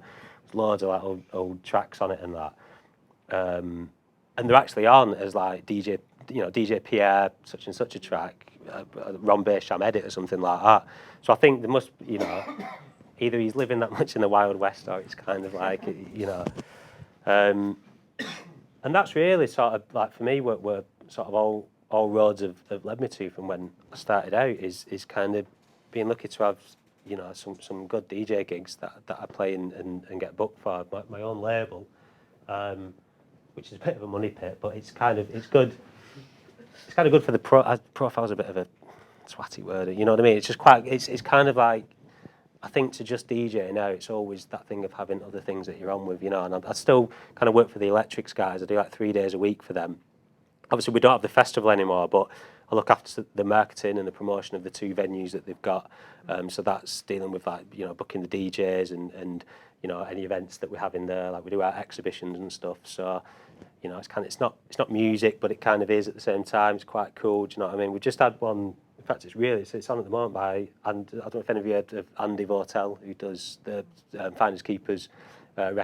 And we've got one of we've got one in of his at the moment, which is like a mixtape. Basically, he did artwork for loads of mixtapes. So we've got all the designs of them, and he's got the mixtapes and the frames as well. So it's just stuff like that. It's just quite cool stuff to be involved with. Do you know what I mean? And yeah, I still work for Paper Recordings 1 day a week. And I mean, I've just signed on with a DJ agency that's John De Silva is looking after. He's an old Hacienda DJ, like resident DJ. and that's kind of starting in for next year. So I'll just see how that goes. You know what I mean? I've kind of always had a bit of a thing with agents, as I mentioned before. And it's like it kind of seems a bit, but I think if it can help to get, you know, he's kind of the profile I sent him across. He was like, yeah, this is quite cool. You know, we can do something with you. So we'll just see kind of where it goes, I suppose. Did you approach him, or did he approach you, or how did that stuff come about? I'd approached him because we tried to book him for we talked about booking him for the End of Year Riot on a couple of years, because he lives in Sweden now. He lives in Stockholm, but he still does DJ a lot, and he obviously he does like a lot of these hacienda kind of reunion nights. But even on his own merits as a DJ away from that, he's still really cool, you know, the stuff he does. And I've just been chatting with him and was passing him tunes back and forth, and he was sending me some stuff, and I sent him some mixes and stuff like that. And he sent me over the roster that they've got, and it's quite a cool roster, you know. There's like Kreisco, Alinka, Gene Hunt, Justin Harris and stuff. It's pretty cool. It's not. I mean, I've sort of spent enough time when I was at Elephant, and people would be like sending us rosters of DJs, and don't get me wrong, there'll be people that I know that you don't, and vice versa, and that. But I think sometimes when you get a roster of somebody and it's like you've not heard of any of them, but all the labels that they've done you've kind of not heard of as well. Do you know what I mean? It's like, and that's not to say like awful or anything. It doesn't mean that they're bad or anything like that. But it's like, I think again sometimes the whole, and you see it with record labels that get sent up. People are just like, yeah, I'm going to start a DJ agency, and they're just like bang, bang, bang, and it's kind of like, I think it's quite. You need someone on there who's kind of got some merits and stuff as well, as you do if you're doing a record label. It's no use saying, you know, right, yeah, I'm going to set a record label up and I'll just sign everybody in sundry. Do you know what I mean? And there's no quality control, I suppose. Do you know what I mean? That's quite a crude way of putting it when you're dealing with DJs and stuff. But as I say, the roster that he's got, it's quite compact. Do you know what I mean? Which I think is pretty important as well. And I'm hoping that they'll kind of look after and sort of nurture me as an artist as well. You know what I mean? And help us put us out there. And it's quite good that it's not, it kind of is exclusive, but it's like, you know, the guys that I work like Homo Electric and stuff like that I DJ as, I can still deal with them direct as well, do you know what I mean? So it's kind of like, it works quite well in that. But yes, sorry, going back to what you're saying, yeah, when I was chatting to him, I mentioned to him about the agency, and I said, how do you go about getting on an agency, or what do you look for, or anything like that? I said, because it's something that's always been in the back of my head. I mean, I probably don't push myself enough to get more DJs, you know what I mean? It's all well me saying, like, go and knock on doors and that, and it's probably something that I should do a bit more myself, but I think for me personally, I put all my efforts and stuff into producing music, and then hoping that as more of that comes out, that bookings, you know, touch wood, should come on the back of that. But I said to John about it, and he just said, well, send us over your press release, your press pack, which I didn't even have a press pack, so I was like, bloody hell. So I did him this press pack and a discography, and it was kind of like, I don't know, for me, I kind of always like to think of myself as being really grounded and not shouting about achievements, you know what I mean? Because I think it can be quite an off-putting thing, do you know what I mean? But when I sort of got my discography together of what I've done, even going back to doing, you know, the Two Bears thing, because on the back of doing the Two Bears thing, I did a few more things for Southern Fried, for like Laid Back Luke and people like that, which were really shit. Like, the remix they were really bad, and they put them out. That was the worst thing. There's one that I did for them, and I just like slammed a Logic compressor on it, and it literally sounds like you're listening to it from another room. And they put it out, and that's what I'm saying to you. It's like you could I was thinking about approaching labels, and it's like you could approach a label, and you could send them something back that you even think, yeah, they're not gonna, you know, like this or anything, but you'd be surprised. I mean, that one in particular, I had about like 12 remixes when it got released. You know what I mean? And it's really bad, the one I've done. I mean, I'm not saying that as opposed for you to go and like, oh, it's this, what you're on about. It's proper shit. Like, that's why I never put it on any discography. I actually don't think I put it on this one that I sent to you.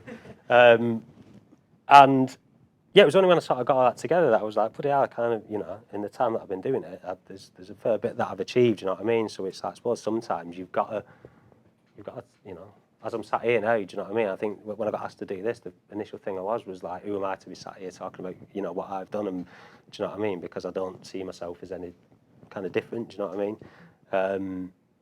That's why it was quite good to send stuff over to John DeSoe at the agency, and for him to come back and say, yeah, you've got a, I think his own words, he said, without saying him really twatty here, without really industry wanker, you've got a really strong a really strong profile, you know. And so it was nice to sort of have that back. Do you know what I mean? And hopefully it'll get some Be more friends gigs. on LinkedIn. Yeah. LinkedIn, yeah. Has anyone got anything they want to ask or run by me or anything? Or kind of aware I'm just waffling a lot. I've got a question. I've got a label and produce music and put it out on it.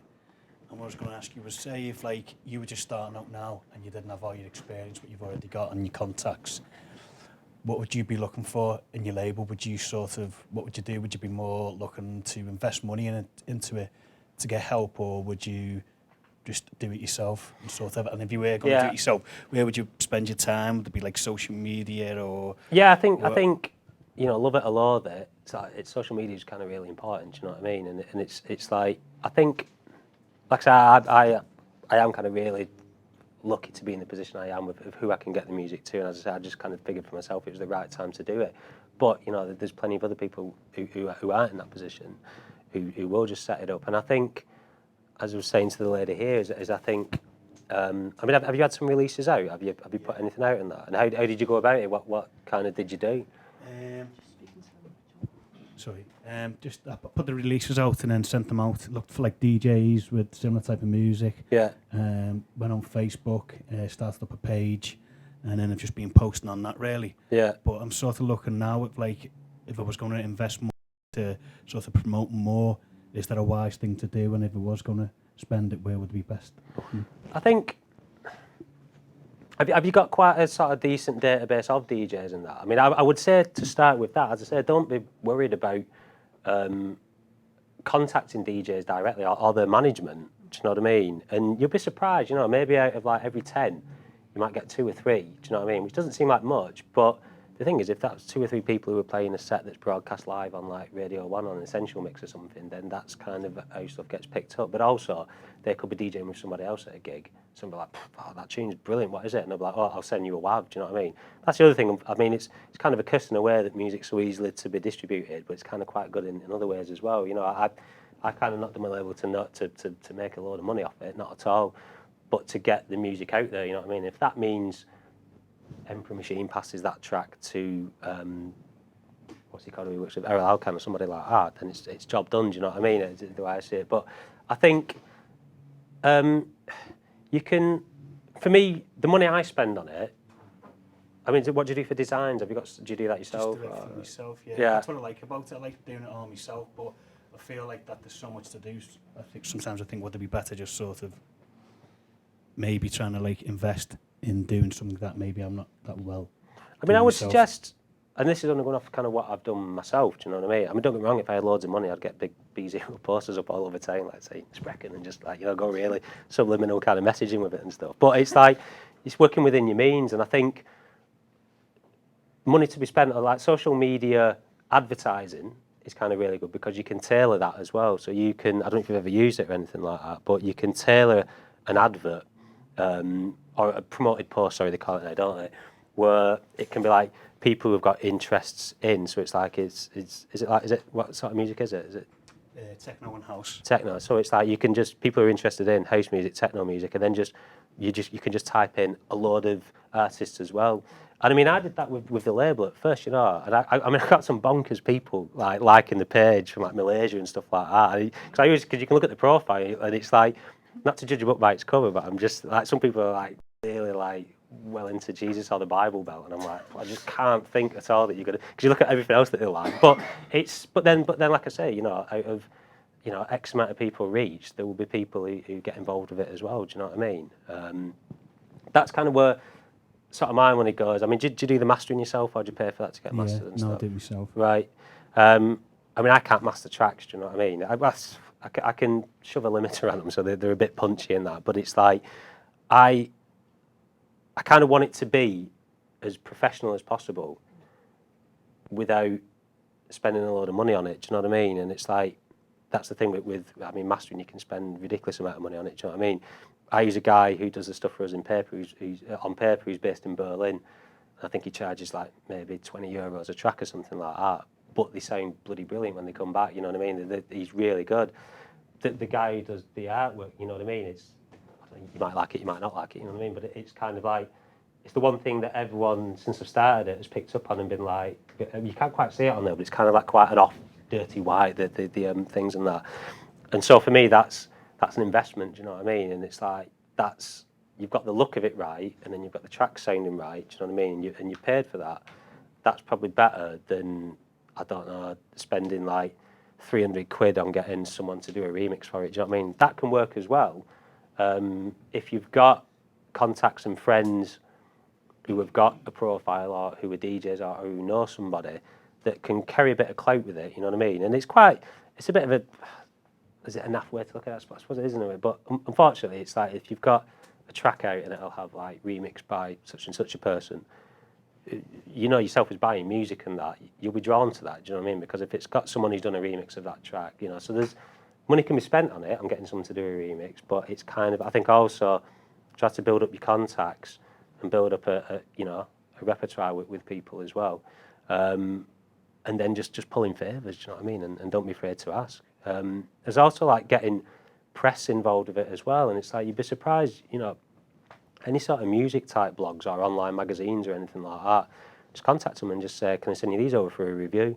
I mean, one thing that I've tried to do, should do a bit more really, is just get a massive list of kind of, I mean, blogs, I suppose, they're not as in vogue, is that the right word, as what, do you know what I mean, as like a source, I suppose, as much now are they, do you know what I mean? But there is still some really good ones out there. You look at how the Bicep guys started, do you know what I mean? That was just from running a blog and just posting music on, do you know what I mean? And they kind of don't take submissions for the blog now, do you know what I mean? Because people are just sending that much stuff in. But that's kind of the way, is just, if you're always there in someone's point of view, then, you know, you'll get recognised. And if you're always there in a point of view of putting good music out as well, you know, that's different from person to person, but I think people will know it, you know. So I wouldn't advise like skinting yourself and spending loads of money, but I think spending it wisely. I think certainly the social media thing, and also, like I said, I've not seen the design, so I don't know what the designs are as well and stuff. Do you know what I mean? But it's like going back to like, you know, it's like, I suppose if someone had said, yeah, that's our release, you'd just be a bit like, flipping heck, do you know what I mean? And unfortunately, it's a crude thing, but it's like first impressions last, you know what I mean? Is you know, but yeah, you know, you look at like, I mean, like the electric chair thing is so simple, do you know what I mean? It's like, I mean, the guys didn't do, I think some of the early ones they did themselves, you know what I mean? But if you can, you know, like I said, I don't know if you are a designer or how your label looks or anything, but it's like, if you've got someone who is a designer and they get the vibe and they're into it and they're on board with it, it's just say, like, I just want something that's cool, that's striking, you know, that reflects the label and that. Yeah, does that answer it, or is that, Yeah. you know? No, thanks. I don't know, like I said, the majority of my money at the minute goes on sort of the design and the mastering, you know. In terms, I've been really lucky, the guys who've done the remixes have just been on board to do it for free. And I mean, that's something else where it's like, just offer people, say, you know, I've not really got any funds, I'm funding it out of my own pocket, but we could do some remix swaps. So it's like, you know, and again, it just goes back to sort of like with the DJing thing as well, of like building contacts and people that you know. I think just build people that you can contact on that. Speak to Tom about doing a remix or something, you know, because it's still a name, a 2 billion beats thing or something, you know. Or Lucy, she's doing an EP on mine. Can I have a very quick description of what your studio is like at home? What software you're using, synthesizers, that sort of stuff? Yeah, I've got an iMac running Logic 9. I've not gone on to 10 yet. Yeah. I've had to play around with it, and it's kind of, I don't know. What do you have here? Have you got both? We've gone up to Logic Pro X, but we've got 9 as right. well. And Yeah, obviously I just stick on 9, to be honest with you. And synth-wise, I did used to use a lot of the Logic plugins, but when I did an update, it seemed to just wipe all the presets on it and stuff. So I used to use a lot, which is the sort of bronzy colours, the EFM or something like that. It's quite the sort of percussive sort of sounding one, and that I used to use on loads of stuff, which a load of DJs picked up on and were really supportive. And I was like, fucking brilliant. And then I did this update, and it's lost all the sounds, and I was like, oh, brilliant. Now it's just like, and I bought the Artura Mini Lab, which is wicked. I don't if anyone's got that or if you've not got it. I mean, I think it's 60 quid is it or something like that, and not much at all. And you basically get like an outboard mini keyboard and all the Artura synths within it as well. You're a bit limited on the parameters and stuff what you can use because it's kind of one for all. Do you know what I mean? I've just bought the Korg Legacy pack now because I did have a Moody version, which I just couldn't get to work. Do you know what I mean? But it was like I got it at a what was the shitty thing on Monday? Cyber Monday deal, and it was like it was $99 actually for the whole complete package, which was about 65 quid. So it was like because I used to have the Poly 6, and the Poly 6 was amazing. So I was like, right, I need to get that sort of synth back. I've got the Mini Moog, but it's the software one as well. Which I used to have the Mini Monster, and I kind of always preferred that a lot more. The Mini Moog, I don't know, it just always seems a little bit muddy and a bit thick. I don't know. So you're quite an in-the-box producer, just kind of using your soft synths. Yeah. But I've got I bought the Korg. Bloody hell, because I've never used it, so I can't remember what the name is. It was one I bought off Tom. Fuck, I've got Korg Legacy in my head now. I can't think what it was. I did have a Access Virus B. Microkorg, that's it. Microkorg, which I've not used yet, but I'm determined to definitely get in on and use it. And I did, I had an Access Virus B, which I bought years and years ago, and just never used it. And that's what I mean, my laptop's buggered, you know what I mean? So I've just sold that the virus to put towards buying a new MacBook. But the best things that I bought recently, I mean, the sort of stuff that I do is like it's house. Do you know what I mean? Me and Justin Robinson call it like jolly techno because it's quite twisted, sort of banging stuff, you know. And I bought the TR8 and the TB3, which are brilliant. Do you know what I mean? And they're kind of so hands-on as well. The TB3, I kind of want to get away from using a lot of the factory sounds, which I do and kind of tweak around a bit, but I want to get into using it a bit more. You know, and just not doing as typical acid type sounds. You know what I mean? And Silent, who's it who does that? It's not Artura, is it? It's Leonard Digital. Yeah, that's kind of one of the go-to synths. I think it's that easy to use. It's that sort of simple and that it's a bit almost impossible to get a bad sound out of it. It's a bit trancey sounding though, which isn't bad considering my old stuff that I used to be into. But it's like, and that's kind of pretty much it. I mean, I try to keep it a bit more in the box as well. It's like because I'm not. I remember when I got that the Korg off Tom, and I plugged it in. I was like playing around with it. And I was like, wow, yeah, this sounds wicked. You know what I mean? I'm gonna like record it in, and then I'll be able to automate all this, that, and the other. And I was like, shit, no, I can't at all. You have to like play it in and like twist stuff as you're doing it. You know what I mean? Which is a bit of a new thing for me. So it's like that's where I kind of need to get a bit more hands on with that. I'm just kind of happy as I am with the stuff that I've got. Do you know what I mean? At the minute, I think if you get too much stuff, you overthrow yourself. Do you know what I mean? And it's like you open your plugins and you've got that many, and it's a bit, it's like when you're DJing digital. You know what I mean? It's a bit overkill because you've got so much stuff. I've got the Waves plugins. The Waves are really good, really, really good. Those, and I'm trying to think what else there was.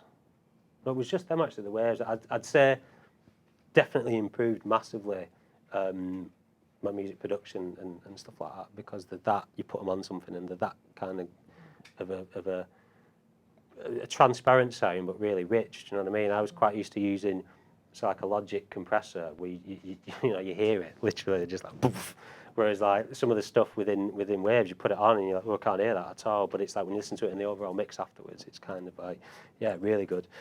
I'm not really looking to add much more to it, I don't think. I'm moving out, hopefully moving out soon, so I think any money would just go into building a studio, a bit more soundproofing and that, you know. Terraced house at the minute, and we've got like old deers on either side, so it's not too bad, so they're pretty cool with it.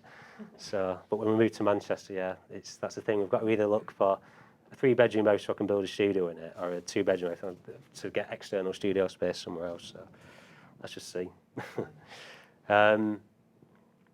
And that's kind of it, to be honest with you. I mean, these are all the really naff cliches that I've put up. When I was putting them out, I was like, Christ, it's just like being at school again. But do you know what? Like, they're all true, to be honest with you. Do you know what I mean? And it's all you know them yourself. Do you know what I mean? And it's like, I think it's everything that's worked for me. Keeping yourself grounded, I think, is the most important, because, as I said, it's just such an ugly trait, really, when there's being confident. Do you know what I mean? Which I think is important as well, and that works for some people. You know what I mean? People, you know, are confident and got a lot of swag, I suppose, will work. But I just think it can just be a little bit off-putting sometimes. You know what I mean? Sometimes if it's someone's the type of personality, it's kind of like, yeah, that's how they are. But I just don't think there's anything a bit more off-putting than someone who's just like, yeah, I'm great, and do you know what I mean? What I do is great, and yeah, you should book me and all that. It's just a little bit like, okay. But these are just all things. 5 years ago, I you know, the exact opposite to every single one of these. You know what I mean? Yeah, and that's kind of it. I said that the lows being important as the highs is probably is kind of important as well. You know, because you're always going to get shit on along the way, and it's just about, you know, again, which I couldn't fit it on, you know, pick yourself up, dust yourself off, and just move on to the next thing. Do you know what I mean? That's what's worked for me. And then, yeah, those are just pages and stuff of mine. Oh no, they're not, because it's not come up. There you go. So yeah, if you want to, you know, if you're working on any music or anything like that, just zap it me over, because I'm always kind of into listening to what people are doing and that. Do you know what I mean? And send me stuff over, and it's, if you want any feedback or anything, or, you know, even like label consideration and that, it's just zap us some bits across, by all means. Does anyone want to ask anything? Or you mentioned about doing a press pack for the agency. What did you have in it? it was like a biography, some press shots that I was sort of lucky to get for gigs that I'm doing with people who've done photos and stuff. I just said, oh, can I put these in my press pack? A discography as well. But then, yeah, the biography. And I think the thing with the biography is, and again, I probably couldn't find any of my old ones, you know what I mean? And it's like, you go on to some people's and it's just a, you know, someone says, I first knew that music was my calling when I went to you know, at an after party and the decks were free and I knew it was my time and all that, and you're a bit like, fucking whatever, you know what I mean? Just say like, this is me, this is what I do, you know what I mean? I probably should have brought my mind something along the lines of, you've got to be a bit industry with it, do you know what I mean? But it's about, I just kind of, you know, this is what I do, these are my achievements, etc., etc. In a DJ set, I would, you know, you can expect to hear this, this, and this alongside my own productions and remixes and edits, you know, exclusive edits and stuff like that. I mean, I listed, because I used to DJ at Funkademia quite a bit, and I kind of took that out, do you know what I mean? And it was just because, I suppose musically, again, even though I'm quite open with what I play musically and that, probably wasn't quite relevant to some of the, you know, being on an agency that's sort of a bit more house and techno orientated. It's kind of, you know, it's quite a cool thing. It's a cool night to DJ at. It's brilliant, you know, an amazing crowd and that, amazing music. Probably not quite too relevant, do you know what I mean? I took Sankey's out of there to go and check out. No, I think I left that in actually. I think I did. Yeah, and that was it. Yeah, that was kind of it. And so I sent him a mix. Well, I need to do a mix for him as well. Actually, I've got to do like a 2-hour mix or something like that. But that's, yeah, still to come. Don't speak about yourself in the third person. Yeah, totally. Do you know what I mean? Just be like, just be straight up and honest, and like I said, just go on DJ's pages and read. In fact, who's the you must have seen it because it's posted everywhere. There's one of the Hard House DJs. Is it Andy Whitby? Have you never seen his DJ? Just read it, and it's like someone must have done it as a piss take, seriously, because it is like insane the stuff that it says. It's like Sure it's not off Underground or something? No. I'm sure it's Andy Whitby. It's like one of the old like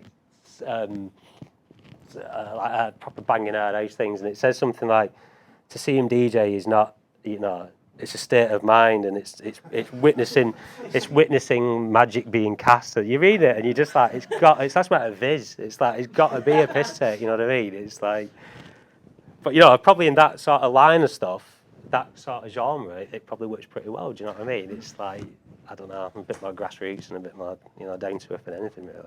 I've got a last question from the internet, which was, have you got any other inspirations other than music?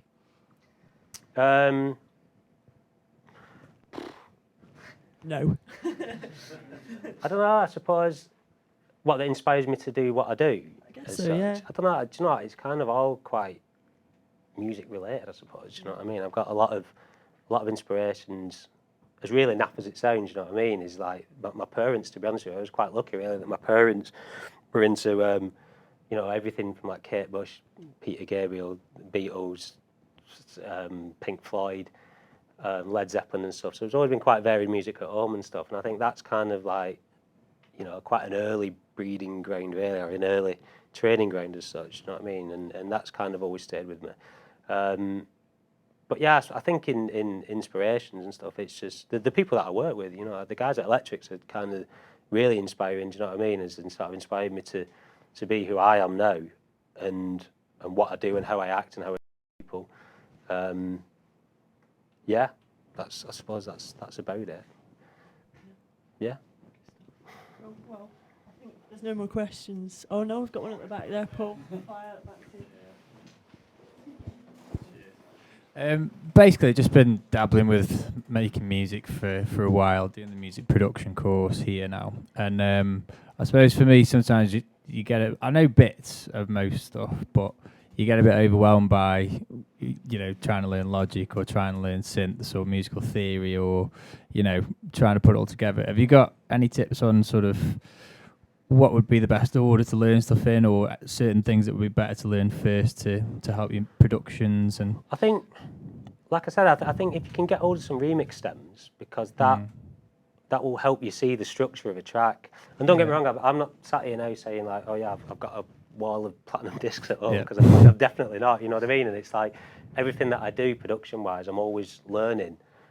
And you know, there's some stuff that I've done, some, you know, going back to, you know, the remixes that got kicked back and stuff, but, you know, there's been sort of, that's happened recently as well, do you know what I mean? So it's like, kind of always learning, and just, I think, just relax into it, I think is the main thing, do you know what I mean? And it's quite an hard thing to be that, you know, I mean, stuff I've worked on recently, and I've felt relaxed, but I've clearly not been, because it's like, I've really fretted and stressed about it, you know what I mean? And especially in the early days, and it's quite a thing to, I say the early days, but that was about a couple of years ago.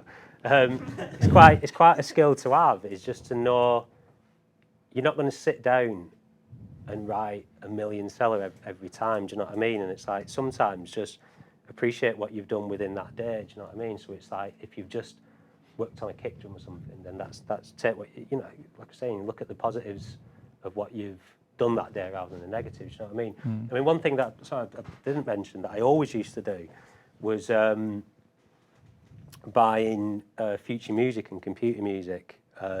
Just to, and a lot of the time I'm reading it, I'd be like, what, you know, what's that about? You know what I mean? But I think when there's sections on the, like what do you use? Is it Logic or you? yeah, I'm Logic. I am Logic. You know, I've got 9 and 10, but I use 10 at the moment. So I think if you're Like, reading articles that are about Logic 9, Logic 10 that you can relate to, because sometimes I get it and it'd be about Reason. I don't use Reason. I've done that before, but bought the magazines, and if it's not about Logic, I'm kind of like, well, I don't know if it's no, definitely. relevant. And I think it's future music, innit, that do the in the studio with sessions, and love him or loathe him, you know what I mean? There's a Steve Angelo one that for me, I would even go back and relate to it now, because he literally sits down in the space of like, I forget how long it is, you know what I mean? Just builds this tune, but he uses everything within Logic. So he uses all Logic synths for like his hats, and he shows, and that's something that I even use now. Is like using, I can't remember which synth it is now actually, but it's like it literally just starts with like a, and then it's as he opens the decay and the filter, it creates it into a sweep. So it's like, do you know what I mean? So there's stuff like that, but it's. And they're all on YouTube as well now, so it's like every so often I'll just type in like, you know, in the studio with, and you just bring it up, and it's like, it's all at your fingertips really now. It's quite easy to find, you know. And I know that the future music and computer music, they do like a Logic special and stuff like that, and they're pretty pricey, like £8 or something, the magazines. But that's what I always did, and just kind of learning. You know, again, it sounds pretty naffy in that. It's like learning from your mistakes, taking from it what you can, just move on to the next project, you know what I mean? But when you've done something, you've got it to a finished stage, what you consider a finished stage, send it to someone for, like I say, some feedback, do you know what I mean?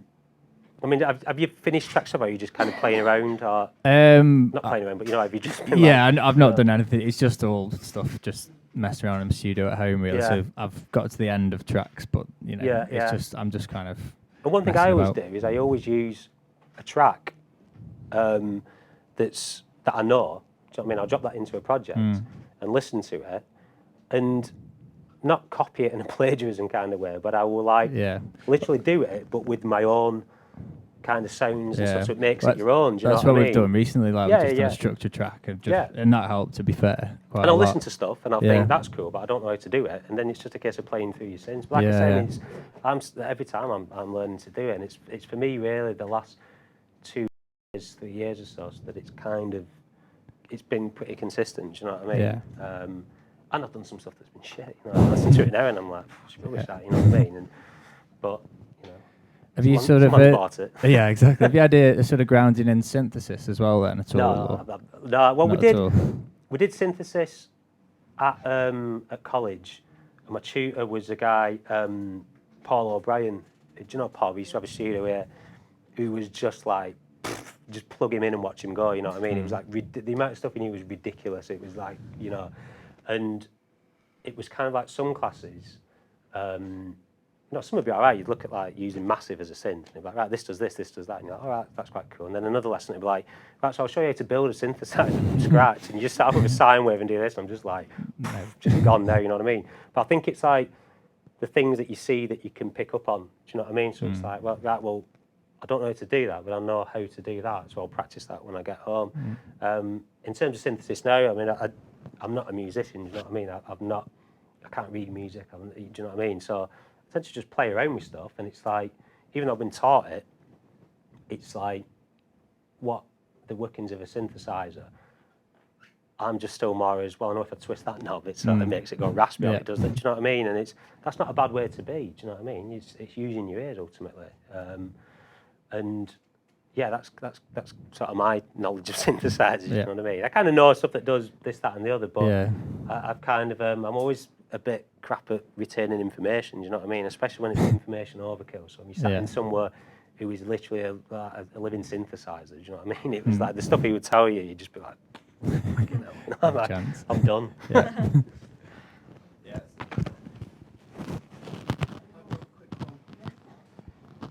Do you think the best events come from residencies? In terms of me as a DJ doing them, I just think. Just in general. Yeah, do you know what? I think so, because I mean I've only had sort of loose residencies. Do you know what I mean? It's the one I'm sort of resident at the minute is Home Electric, but I'm sort of like a resident, so I don't sort of play on every single one. Do you know what I mean? But I think if you're a resident, if it's your night as well, then you look at our outcome with the trash night in London. Do you know what I mean? It's like as a resident, you can steer and you can control the output of that night.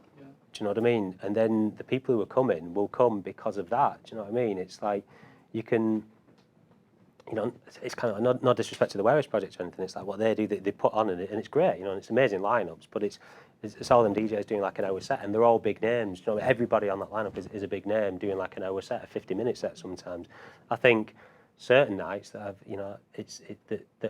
I don't know if anyone's been to the Wet Play night that's in, Steve Spandex. Yeah, do you know what I mean? Which is like Steve, well, initially it was Spandex, Rough Dug, Matt Ward and Adam, Randy Marsh, do you know what I mean? And it was like that, again, going back to what I was saying about Friends just starting a night small, and it just grew massively, do you know what I mean? And that was just off the residents, and they made a thing. They booked some guest DJs and stuff, but they would never book guest DJs who've got an agent because they didn't want to deal with any of the bollocks and stuff, do you know what I mean? Kind of, go back to the Mint Lounge that was on about before, is like, I was going to speak to Lucy before, like the pop night that we do there on a Friday, and I kind of do that, I DJ on that, do you know what I mean? Which I used to never want to tell anybody about because it was like pop's such a dirty word, you know what I mean? But it taught me that, there is good crafted popular music, do you know what I mean, for want of a better word. But from being a resident there, and the DJs that I've booked and that we have as a resident roster now, we've been able to steer the night so that it's not a top 40 fest where you're going to hear back-to-back Pitbull and Rihanna and stuff like that. You know what I mean? It's like you'll hear kind of like Rolling Stones and then Prince and Madonna, Justin Timberlake, you know, Ice Cube and stuff like that. And it's like, that's from us as the residents. We had Clint Boone doing the birthday party for it, do you know what I mean? But he just does what he does. He's a big party, indie sort of stuff, you know, and Northern Soul and that. And so, yeah, I think when I look at it in the context of what we do there, then yeah, that's residency to do, definitely, do you know what I mean? It's like, I kind of wish, I suppose, I don't have any regrets of anything, but I suppose the one regret I have is that I wasn't able to do a night that was just me starting and then just letting it grow and that I could have as my own, do you know what I mean? But, you know, it's good now to play on other nights and to get residencies on it, you know. Cool.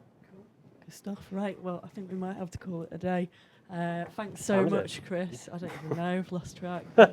Thank you so much, Chris, for coming and chatting to us today. Thanks for inviting me. And for those watching online, I hope it's been helpful. Thanks very much for tuning in. Cool. I think round of applause for